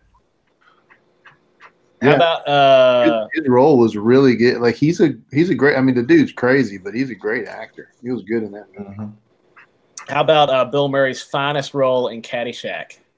That's good. But That's probably my favorite Bill Murray role. that's good. But have you ever seen Zombieland? That's yeah, Zombieland's fine, but it was just a cameo. I feel like. Yeah, it was. But it was it's fantastic. But I love that character he plays in that movie. It's hilarious. It's so good. What about some people? I don't like this movie, but the Never-Ending Story. Anybody ever watched Never-Ending Story? Yeah. Oh, I love the original. Yeah, that was a big thing for me in my childhood. I watched that a lot. I think I had it on VHS. That movie really messed me up as a kid. See, some people don't dig it. Yeah, I mean, I think it was the puppets or the practical puppets that they had were kind of creepy. Yeah. Yeah. Yeah. Same thing as Dark Crystal. Yeah. Labyrinth and Dark Crystal, same thing. Yeah, for sure. I love Labyrinth too, and Dark Crystal. I do. I have a Labyrinth shirt, and it's the thing that most people, if I wear it, if I want to be noticed someday, if I wear that Labyrinth shirt, people will go out of their way to tell me they like my shirt. Where'd you get it? I got it from a Loot Crate box. Is it black with like a really colorful? Yeah, I have that. Yeah, I have that. Great shirt. I'll wear that shirt, and people always comment on it. Every time I wear it, it's such a good shirt. What about the Princess Bride? Yeah, absolutely, fantastic. Absolutely.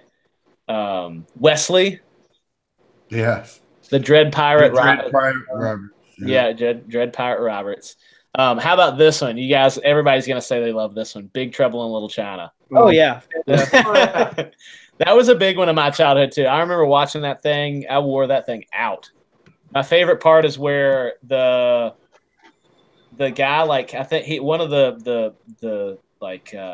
they infiltrate that kind of base, and one of the guys like casts some sort of spell, and I think it backfires, and he swells up like a beach ball and explodes. Yeah, and cabbage and meat and stuff fly everywhere. It's so awesome. I just remember cabbage leaves like hitting the wall and stuff. It was so funny. I'm working on a comic that the main character is basically, if you could mix Kurt Russell if you can mix Jack Burton and Snake Plissken. Oh man! And somehow but kind of like in the role of a Dog the Bounty Hunter. He's like he's like the most high profile bounty hunter in the country. But his like secret thing is that he hunts monsters, and that's kind of a night thing for him. I love it. I'm already sold. It was an attempt to fix that dumb Border Town. Like, I like the concept of Border Town, but I wanted to like do it right. And so this is kind of set in like the near future after there's a wall built on the southern border, and instead of there being like the crossing points we have now, they build these things called wall cities that are like enclosed in the wall. And but it's much bigger than like the wall they're talking about now. This is like a, obviously fantasy, but sure. There's this huge, enormous wall, and it goes around. There's like areas where it's like widened, and there's an actual city. And the way that if people want to immigrate, they live in these wall cities for a certain amount of time, and it's like a merit-based immigration. And if they do well, then they come in. That's just the backstory. That's like people won't even know that when they start reading it. But the idea is that one of the towns got built on like this cursed ground where like monsters come out and stuff. And it was do you guys know what Skinwalker Ranch is? Have you ever heard of that? No, it's Ranch. Skinwalker Ranch is like this place in Utah that's supposed to be like a portal to other dimensions, because the people see aliens and skinwalkers and monsters and stuff. So this is kind of like a mixture of that, but it's on the southern border. So anyway, yeah, that's cool. I'll if I ever do anything with that, I'll update you guys. That sounds cool, man. It sounds awesome. A cool story. I already have I probably have 30,000 words written of backstory, character development. But that got put to the side once Shinobi Sasquatch came to the forefront. So, but yeah, the main character is very 80s Kurt Russell. I love it. Let's see, Rabbit Tycat says RoboCop. Yep. Oh man, RoboCop great one too. RoboCop is great. Both of them. RoboCop 2 is really good, and it doesn't get a whole lot of Yeah. Yeah, there was 3, then the reboot, and I hear they're rebooting it again. They don't need to. Leave it alone. You know what was really good is the Keith Urban Dread movie. You guys see that? Yes. Oh yeah, Love that. Carl movie. Urban, Keith Urban. Carl, sorry, Oh. I get the Urban names mixed up. They're both Yeah. K's. No, That that Dread movie was great. So underrated though, right? Yes, it is. It's a fantastic movie. What about Stallone's Judge Dredd movie? That came out on my birthday that year, and I was stoked to see that. And I think I liked it because I was young, but it's not a good movie. Yeah, it's not. The Carl Urban one was Carl. that was more Dread. That was more Dread. Yeah, for sure. And really inventive too, like the slow-mo scenes with the drug they were taking and the way. Yeah. Oh yeah, So good. And people would die in very horrible ways in extreme slow motion, and they would be feeling it for like what seemed to be forever, you know? Yeah. yeah, really cool. Yeah, it's very I was inventive gonna- drug use. I was going to say that, Rapid, but I didn't want to plug our town too much. We've got Shazam filmed here, too. Oh, really? Or part of it, anyways. Part of it's filmed in Toronto as well. Okay. Oh, I wonder Well, what I have a whole video about the section that was from the trailer that was filmed here in Hamilton on my channel. Huh. I'll check that out. what is it really going to be? what- Is it supposed to be a comedy? Well, I think there's comedy element to it. You know, a kid getting superpowers. Like a 15-year-old kid or whatever he's supposed to be. Yeah. And I know after I go see the movie, I'm gonna try and remember where all the different scenes are for Hamilton and go film them in real life after the movie comes out. Oh yeah, the Hulk That'd be was great. filmed here too, partly. Okay. Look at man. Four Brothers. Oh, I love Four Brothers. That's a great movie. oh, Four Brothers. That's the Mark Wahlberg movie, right? Yeah, Marky Mark, man. Great Yeah. movie. I like It's a almost great everything movie. with him in it. Actually, the Except four, Transformers. the- Transformers was terrible. I didn't see that the one. four, Yeah. the Four Brothers, the house that their mother lived in was across the street from me. Oh, it's Oh great. wow. Nice. The Hey. street that I lived on, there's one scene that you can see a quarter of my house in, or like half my So- house that I was living in at the time. So Hamilton what looks like happened- Detroit, is what you're telling me. Hamilton looks like everywhere, apparently. I guess so. We've been everywhere. Man, we're jumping a little ahead, but one that another movie I loved watching as a kid is Demolition Man. Oh, yeah. that was good. Mhm. Three That was seashells, good. baby. Mhm. How do you use it? I Yeah, still haven't I figured know. out how to I've use spent it. I've spent a lot of my life thinking about how to use the three seashells. Like more than probably is. Usually it's when I'm doing the business, right? So. Yeah. Snipes is Yeah. Snipes stole the show in that movie, man. Oh yeah, absolutely. Snipes was fantastic. Oh man. I just love him, and it was that Perfect Society, and he'd be walking around, and he would just bust people up. The cops would try to get him, and they couldn't do anything. It was great. Yeah. How good were the first couple of Blade movies, man? I love those. Yeah, I just watched them both, the first two. I even man. like the third one, but the first two are really, really good. Blade is great. The first one's fantastic. I think it's absolutely my favorite. That scene in the vampire nightclub is awesome. The blood, yep. Yeah, the blood. That's so good, and Blood Snipes was bath. perfect. Yeah, it's such a good one. It's really good. We were talking about it on Twitter recently, but Steven Dorff's villain is just kind of like, eh. Yeah, And- no. And I realized that what he is they just bit Kiefer Sutherland's character from Lost Boys. Because Yeah. Steven Dorff and Kiefer Sutherland both have that same kind of like pointy lip thing. They have they have similar facial features. Sure. And he even steals one of his lines at the end. He says, "My turn," to Blade when they're fighting, and David says that to Michael in Lost Boys when they're fighting at the end. Huh. I'm like, oh my gosh, they actually stole a line from Lost Boys. But no, the villain in the second movie is way better.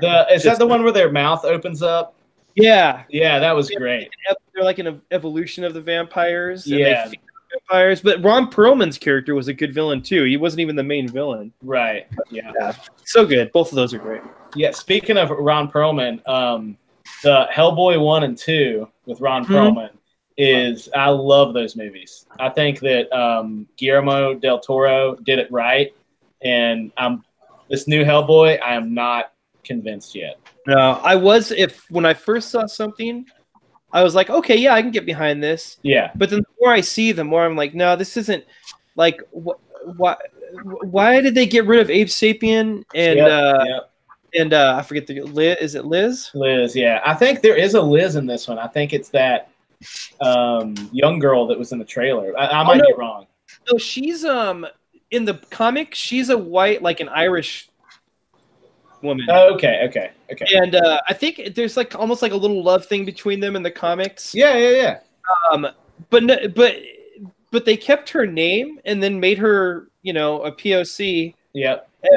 It's like, what, you guys? Just, there was all this crap about the Asian guy role being going to, like, a white person or something, and so he dropped out, and then I forget who they got. I like the actor they got for him, Major something or other. Yeah. There's all this controversy about that, and so he dropped out, and they hired somebody of the correct race, and then they do this with the female character, and I'm like, you guys, it goes both ways. Just keep them what they are in the comics. I don't see why you need to, I was mad in Spawn, the original Spawn movie, when they made when they did DB Sweeney's character. He's I forget his name in the comic. Is it Terry something? Yeah, I can't remember. I know you're talking about that. But in the comic, it's a black dude, and they made him a white dude in the movie, and I was ticked. I'm like, you guys, just keep them the same. I don't understand why you need to race swap on this stuff. It makes no sense to me.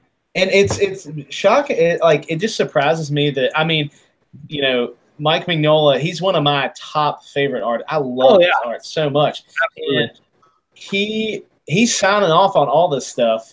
It seems like, right? Maybe it might be just like that he is kind of hogtied into one of those situations where he has to. Like, he probably signed on and said, I'm going to do all this stuff and promotion and everything.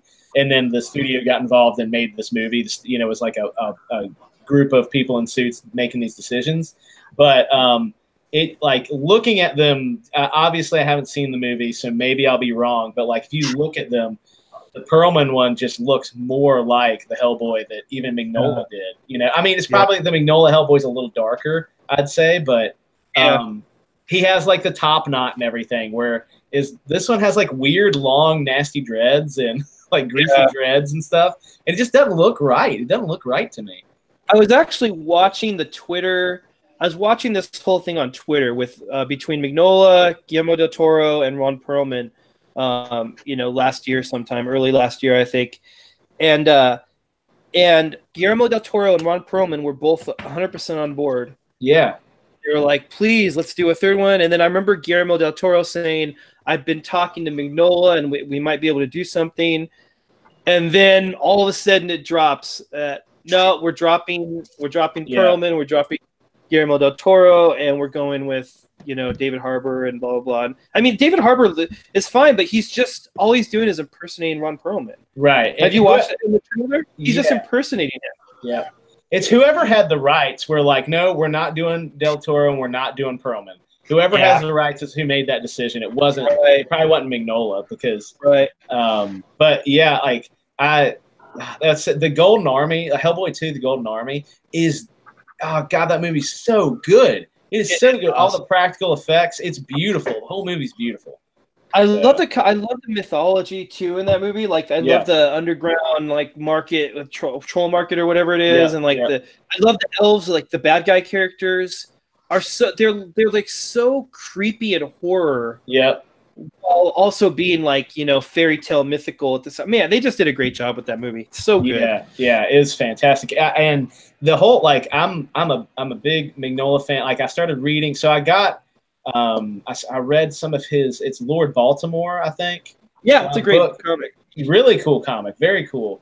And dark, but really cool. And then Hellboy, obviously, Abe Sapien is really good. All those, and his art, I feel like his art is so. it looks really simple when you just look at it on the surface, but his art is just so crazy. God, I love that stuff. I'd love to have a commission by him. I don't have that much money, but I'd love to. You know, I was at Comic-Con a few years ago and with my buddy, and it wasn't San Diego, it was like Long Beach or something. And we're walking by this big, huge table with the one guy standing there and no one in line, no one's waiting to see him. We passed by, I look back and I go, oh my gosh, that's Mike Mignola. Because there's Hellboy stuff everywhere. No one's standing there waiting to talk to Mike Mignola. Man, yeah, I'd stand at that table all day long, man. But then I got cold feet. I'm like, well, no one else is standing there to talk to him, and I don't even know what I would say to. So, like, we didn't even talk to him, and maybe that's what everyone does. Maybe all these comic guys are like just starstruck by him or something. But man, it was a tragedy because I could have he was wide open, just standing there with his arms crossed. Yeah, I wish I could go and talk to him. Yeah, I'd love to meet him. He's definitely one on the top of my list that I'd like to talk to for sure. His art looks simple, but it stems from such a depth of knowledge. Like you can't just draw simple shapes like that and make them look good unless you know what you're building that on. He's got the skeletons in his head. He's just that good. Absolutely, all those he can draw. Like you said, it looks so simple, but it is so much behind it. I love looking at it. I love his art so much. Did you get the winter special? It just came out, and it's Hellboy, the Hellboy winter special, and it's on Comixology for just a few bucks or something now, like $150 or something. Yeah, so it was this time last year. I got a free month of Comixology to see if I wanted to do that. It was that or Marvel is what I was trying to decide between. So I got the free month of both, and I was kind of trying them. And Comixology was great, but the only thing was like it was like a drug, man. It gave you the first hit, and you were like, I would like blow through all these Mignola books, and then it was like, but the next hit is $4.99, or like $14.99 or something like that. Yeah. I'm like, it's like I'm paying for this unlimited thing, but you only get 2 or 3 of these volumes, or like not even 2 or 3. Usually it's like 1, and I didn't like that, and so I ultimately went with the Marvel one because I was like, there's so many back issues I want to read, so many series and stories that I can read the whole thing of. I can read like 60 issue runs or whatever of this stuff. And so I went with that. So I sort of regret it a little bit, but well, even you don't have to have a Comixology Unlimited account. Yeah, to buy, obviously. Yeah, but it's only, and I swear I bought it for like $1.50 or something. I'm gonna have to get on that later. I'll pull up my Comixology. It came out in December, so it's a back issue now, and it's like a classic Mignola, like 3-story book. Yeah. And so I just read the first 2 stories in it today, and I'm gonna read the 3rd one probably tomorrow. But it's good, man. The art's really good in it. It's classic Mignola stuff. He just is good all the time. He's reliably good. I wanted to, so like I did this project on my stairs up from the Macho Cave, and I cut up comic books, and I basically glued them onto the tread risers of the steps. So when I'm walking up, I can look at I can look at comic books, and I got everything out of the quarter bin. So before anybody gets upset, they're all quarter bin comics. There's 2nd or 3rd printings, like all torn up and stuff. But I wanted a Mignola so bad, and obviously he does a lot of trades and stuff. Doesn't have a whole lot of single issue books, and I wanted one, but there's obviously nothing in the quarter bin. You're not going to find a Mignola in the quarter bin. I did, however, find a couple X Factor covers he did, and they're up there. Oh wow, that's cool. Cool. Yeah, that project looks great, Macho. By the way, I saw that video. God, just blew me away. That looks amazing. Yeah, it was a lot of work, but it came out really cool. It was fun to do. Like, it was kind of I tried to be choosy on what I was putting up, but at the same time, I kind of had to be like, whatever's in the quarter bin's what's going on there. I'm not cutting up a perfectly good, nice comic book, but it was fun, man, and it was cool. You kept the theme with each step, though, didn't you? Yeah, I kind of had a little bit of a theme. Yeah, a little bit of a theme, and I couldn't get all my favorites on there, but I got enough of some of my favorite stuff that it was Build really more fun. stairs then. Yeah, right. I don't think the macho wife would let me do it up on the stairs on the main part of the house. She was really happy with this. She thought it looked cool too. So, All right, fellas, I got to dip out. Rick, Cal, Bruce, it's good hanging out with you. Yeah, Yeah, you yeah, too. Same. Hey, Macho Mutt-Man, Dan, how's happy that birthday. picture? thank you, sir. I appreciate it. Mutt-Man, yeah, let's have a gander. What are you doing here? All right, how about Yeah. that? Oh yeah. Can you see it? That looks awesome. Yeah. Oh yeah. Wow. I want to Is click that going to it. be finished in the next 6 minutes, or is it finished? She's Uh, at midnight. Yeah. Yeah, man. I think I'm feeling pretty good about it. I might That looks cool. Yeah, I love that. tweak in a little bit, but yeah, I'm ready to call it a night here in just a All second. right, so let's do this before we get out of here. We had some great guys in the chat, a lot of great conversation. Thank you everybody that came out and talked, and thank you guys for hanging out. 7 of 9, thank you, brother. We Betcha. appreciate you, and thanks for coming on and hanging out with us. I know you're probably worn out, but yeah, we can't say thanks enough for all your support and everything. So we need I to believe in figure you out. guys. You're awesome. Thanks, buddy. We appreciate Thanks, you. So we need to figure out who's going to win this thing. How are we going to do that, Jason? Have you thought of something about this? Well, I thought that what you could do is hold on a second. Let me look over here at the chat. So, okay. So what I could do is I could literally just kind of like, because there's a lot of chats, a lot of people have put something in. So what I could do is just kind of do a random selection where I just kind of use my scroller and I just kind of select, right? Right. Don't use Closing a your dart eyes. on your computer screen. What I'll do is I'll just scroll on the chat. And somebody, let's just say Macho, you say win. And when you say win, I will stop. And whoever's at the top that is not a part of this discussion currently, like you guys. Are we ineligible? The hangout can't is Yeah, the hangout is not eligible. But whoever in the chat, when you say win, their comment will whoever's comment I see at the top, that's who gets it. Does that sound fair? Yeah. Sure. You ready to do this thing? I'm ready because this way, even if they're not currently watching, they still could win. I like that. Yeah. Because it's been a 3-hour show. Some people can't stay that long. So Yeah. Hopefully, we'll have somebody too that's watching so they can say they got it. But okay. Whenever you're ready, you say go, and then I'll say win. Okay. I'm on your mark. Get set. Go. Win. At the very top, we have Abe Sapien. Hey, Nice. Sapien. And he was a big part of the chat. Well done, sir. Congratulations, Hanging Abe. out. Very cool. Thanks Abe, for hanging out, guys. Who is Abe on Twitter? Do we know? Abe? Yeah, Abe, hit us up on Twitter, or if you have that. I think he might be on Twitter as Abe. Okay. I don't think Actually, let's just do it this way. Abe, you just email me directly at muttmancomics. I'm going to put it in the chat too. muttmancomics@gmail.com. Okay. You just email me directly, and I will get your information, and I will get you this Wolverine sketch. That's sweet. Cool. Looks good, Mutt. Very cool, man. Get your ugly face out of there, though. I don't want to see that. Yeah. Look, even like on the back, that's my first one. I didn't like the energy on that. So Oh yeah, the second one's a lot better. Yeah, his elbows are too 'cause far in. yeah, And the claws cross over the mask better in the second one Yeah. than they do in the first one. Hey, they're getting 2 sketches for the price of 1. Look at that. Whoa. See, it pays That to looks be way active better, in the chat because Abe has so many chats in there. He was very active, so I'm happy for him. yeah. Congratulations, Abe, and yeah, just hit me up at Mutt-Man Comics.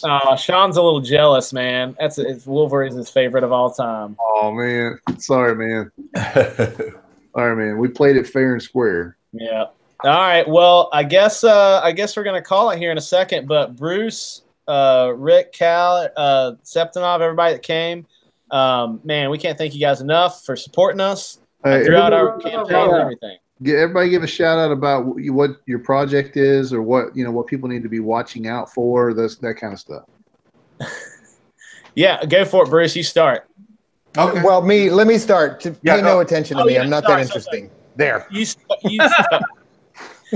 Now, Septa, he's a super fan. He's a fan and a supporter of a lot of books, like tons of books, and a great guy. You should follow him on Twitter at Septinov7of9, or I think if you just type 7, the number 7 of 9, you'll find him. You guys should follow him. Great guy. All right, next. Bruce, go. You want me to go next? Yeah, you go next. All right. Well, thanks again for having me. Congratulations, Mutt, on your 100 subs. Happy birthday to Macho. Thanks. It was great talking to all of you guys. Like always, good times. I'm just tune into me on Twitter at Art Club Bruce. Check out my art. I try to post on a regular basis. I've got the rec, which is kind of hanging out in the ether. I'm going to figure out what to do with it here in the next few weeks. And I don't know if I'll go back to Indiegogo or not. But if I do, I'll make sure to post any kind of updates of what's going on. And, thanks for having me again. Yeah, I'm really glad you came on, Bruce, and I can't wait to see when you relaunch the rec. I'm definitely going to be there again, man. Yeah, me as well. Absolutely. Rex looks awesome. So I would like to share something with you here real quick if I can before you get to everybody. So I spent this time in between smoking cigarettes and talking about movies doing a little tribute to you guys. So, oh man, it's not finished. Okay, I'll finish it up and post it on Twitter. But this is what we got so far. Okay, let me see here. All right. Oh yeah. Holy crap! Oh, that's cool. Wait! I want to see. Oh, it's awesome. That's really good. Dude, that is great. Thank you. That's so cool. Thank you. Yeah, I'll finish it up for you and I'll post it on Twitter when it's done. So. Thanks, buddy. That's awesome. Yeah, I love it. Cool. That's cool, Bruce. All right, go ahead, Cross. What do you got, man? Oh, okay. Well, you can find me here on YouTube under Cross Comics, and on Twitter, Instagram, Facebook. But what I've got going on is Tales Beyond the Gate with the Gatekeeper crew, which includes John Dillard, Gaming the System, who is in the chat. Snap. He missed all this, so he's a little sorry about that. And of course, hopefully in May or June, I will have my own book up, The Canadian Shield #1, which will hopefully explode the universe of Cross Comics onto the map. All right. Yeah, all right. We're talking about nice promo. Cool. Let's see. Also, by the way, Abe Sapien is on Twitter at it's Abel Abiel Parsons, Abel Parsons, and I do follow him, and he follows me as well. So you guys, I just followed him. There he is. You guys give him a like and follow too. That'd be cool. But yeah, get a hold of Mutt. He'll get you hooked up with that sketch. All right. Next, Cal. Hit us with what you got going on, buddy. All right. Cal has just wrapped my Graveyard Shift book 2 one-shot script. I did get a message back from Mark today that a couple of notes. So the dialogue's still getting tweaked, but Render Contender is working on the art as we speak. I don't know when that Indiegogo launches, but you guys, I'm sure, will see that when it pops up. And then Shinobi Sasquatch was going to come out in March, and now we're probably going to do it a little bit later in the year. I just talked to Rob while we were streaming, and he said he's still really pumped about it. So, yeah, cool. We'll get on it. And I'm working on a project with J. Paul Sheik. I don't know how to pronounce his last name. He's awesome. He does Hush Ronin. Oh, And, cool! I saw that. Yeah. Yeah, I'm under my this is gonna give. I'll just say this: I'm working on something with him, and I think that's pretty much everything that's for right now. Yeah, dude, I'll tell you right now, I cannot wait for Shinobi Sasquatch. Yeah. Thanks, man. So fun. That looks. Yeah, that's I real good. want a fun comic, and that looks like a fun comic. I already It's have some gonna cash be money so sitting on fun. the desk, ready for that. Awesome. Whew. Yep. Thanks, guys. But it's something like I'm going to have a lot of people to interview in the near future. Yeah. Oh, Yeah. Because I do the interview on Saturday night, so. And Oh, yeah. my new schedule, I might be picking up other nights too. You ain't nobody until you get on with Cross, and then That's right. Mm-hmm. Yep. You guys got to get on with Sexy Rick. He brings a party for sure. Yep, I've been on there. Right on. Cool. All right, Mutt, finish us off. Well, all right. What do we got going on? Well, we're working on Hero, man, round the clock. Dan's got me at the desk here. You know, he won't let me. I'm chained. My leg is chained to the table. You guys have seen Saw, right? It's kind of like that. I want some bread and water. Sometimes he'll give me that. But I'm working. We're working on Hero, and we're going to have that ready to go in April. I don't know if it'll be completely done in April, but we're going to have a lot of the book done in April, and we're hustling on that. So that's our whole world right now. We're going to make Hero the best book we can make it, and hopefully on the next go around we'll get a few more people that want to jump in, and that's what it's all about for us. And I will be continually making content for this channel. Still doing live streams and draw streams and stuff like that, but I'm also putting other content on, and I'm really interested in talking to creators about their work. So, yeah, that's what I'm doing. Awesome. Yep. Cool. Can't wait till you guys relaunch. I'm sure it's going to do a lot better next time around. I know, right? Macho, y'all keep doing what you're doing. Hero Blood of Patriots is #1 priority for me for 2019, fellas. Awesome. Thanks, man. We appreciate it, buddy. Yeah, I'm really looking forward to this project. Well done, fellas. Good job. Cool. Well, I guess unless there's anything anybody else wants to say, thanks so much, Bruce. Appreciate that drawing too. Yeah, absolutely. You guys in the chat, John Dillard jumped in here at the last minute. Good to see you there, buddy. Sean R2D2 is in the chat. Thanks, guys, for supporting us on the campaign and in the Twitterverse and everything. And I guess we'll just keep rolling from here. We'll catch you guys on the next stream. And yeah, I guess that's about it. All right. So thank you guys for watching. Yo, what? Huh? I'm just waving by. You finished, Boomer. Go on, Boomer. Yeah, just waving by. Sorry. You went up first. Anyway, just wanted to say thanks to everybody for watching. Congratulations to the winner, and definitely hit me up, and we will get this mailed off to you. This will be my 4th sketch, fan sketch that I've done in the last 2 months. So I'm thinking about actually opening up for commissions pretty soon. So if anybody's interested in getting anything, hit me up with that too. No, get back to work. No commission. I was playing. I'm just playing.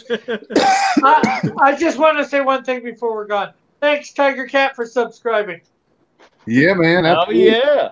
Oh, yeah. Hello, Canadian. All right. Well, we'll see you guys next time. Peace. All right, guys. See ya. Peace.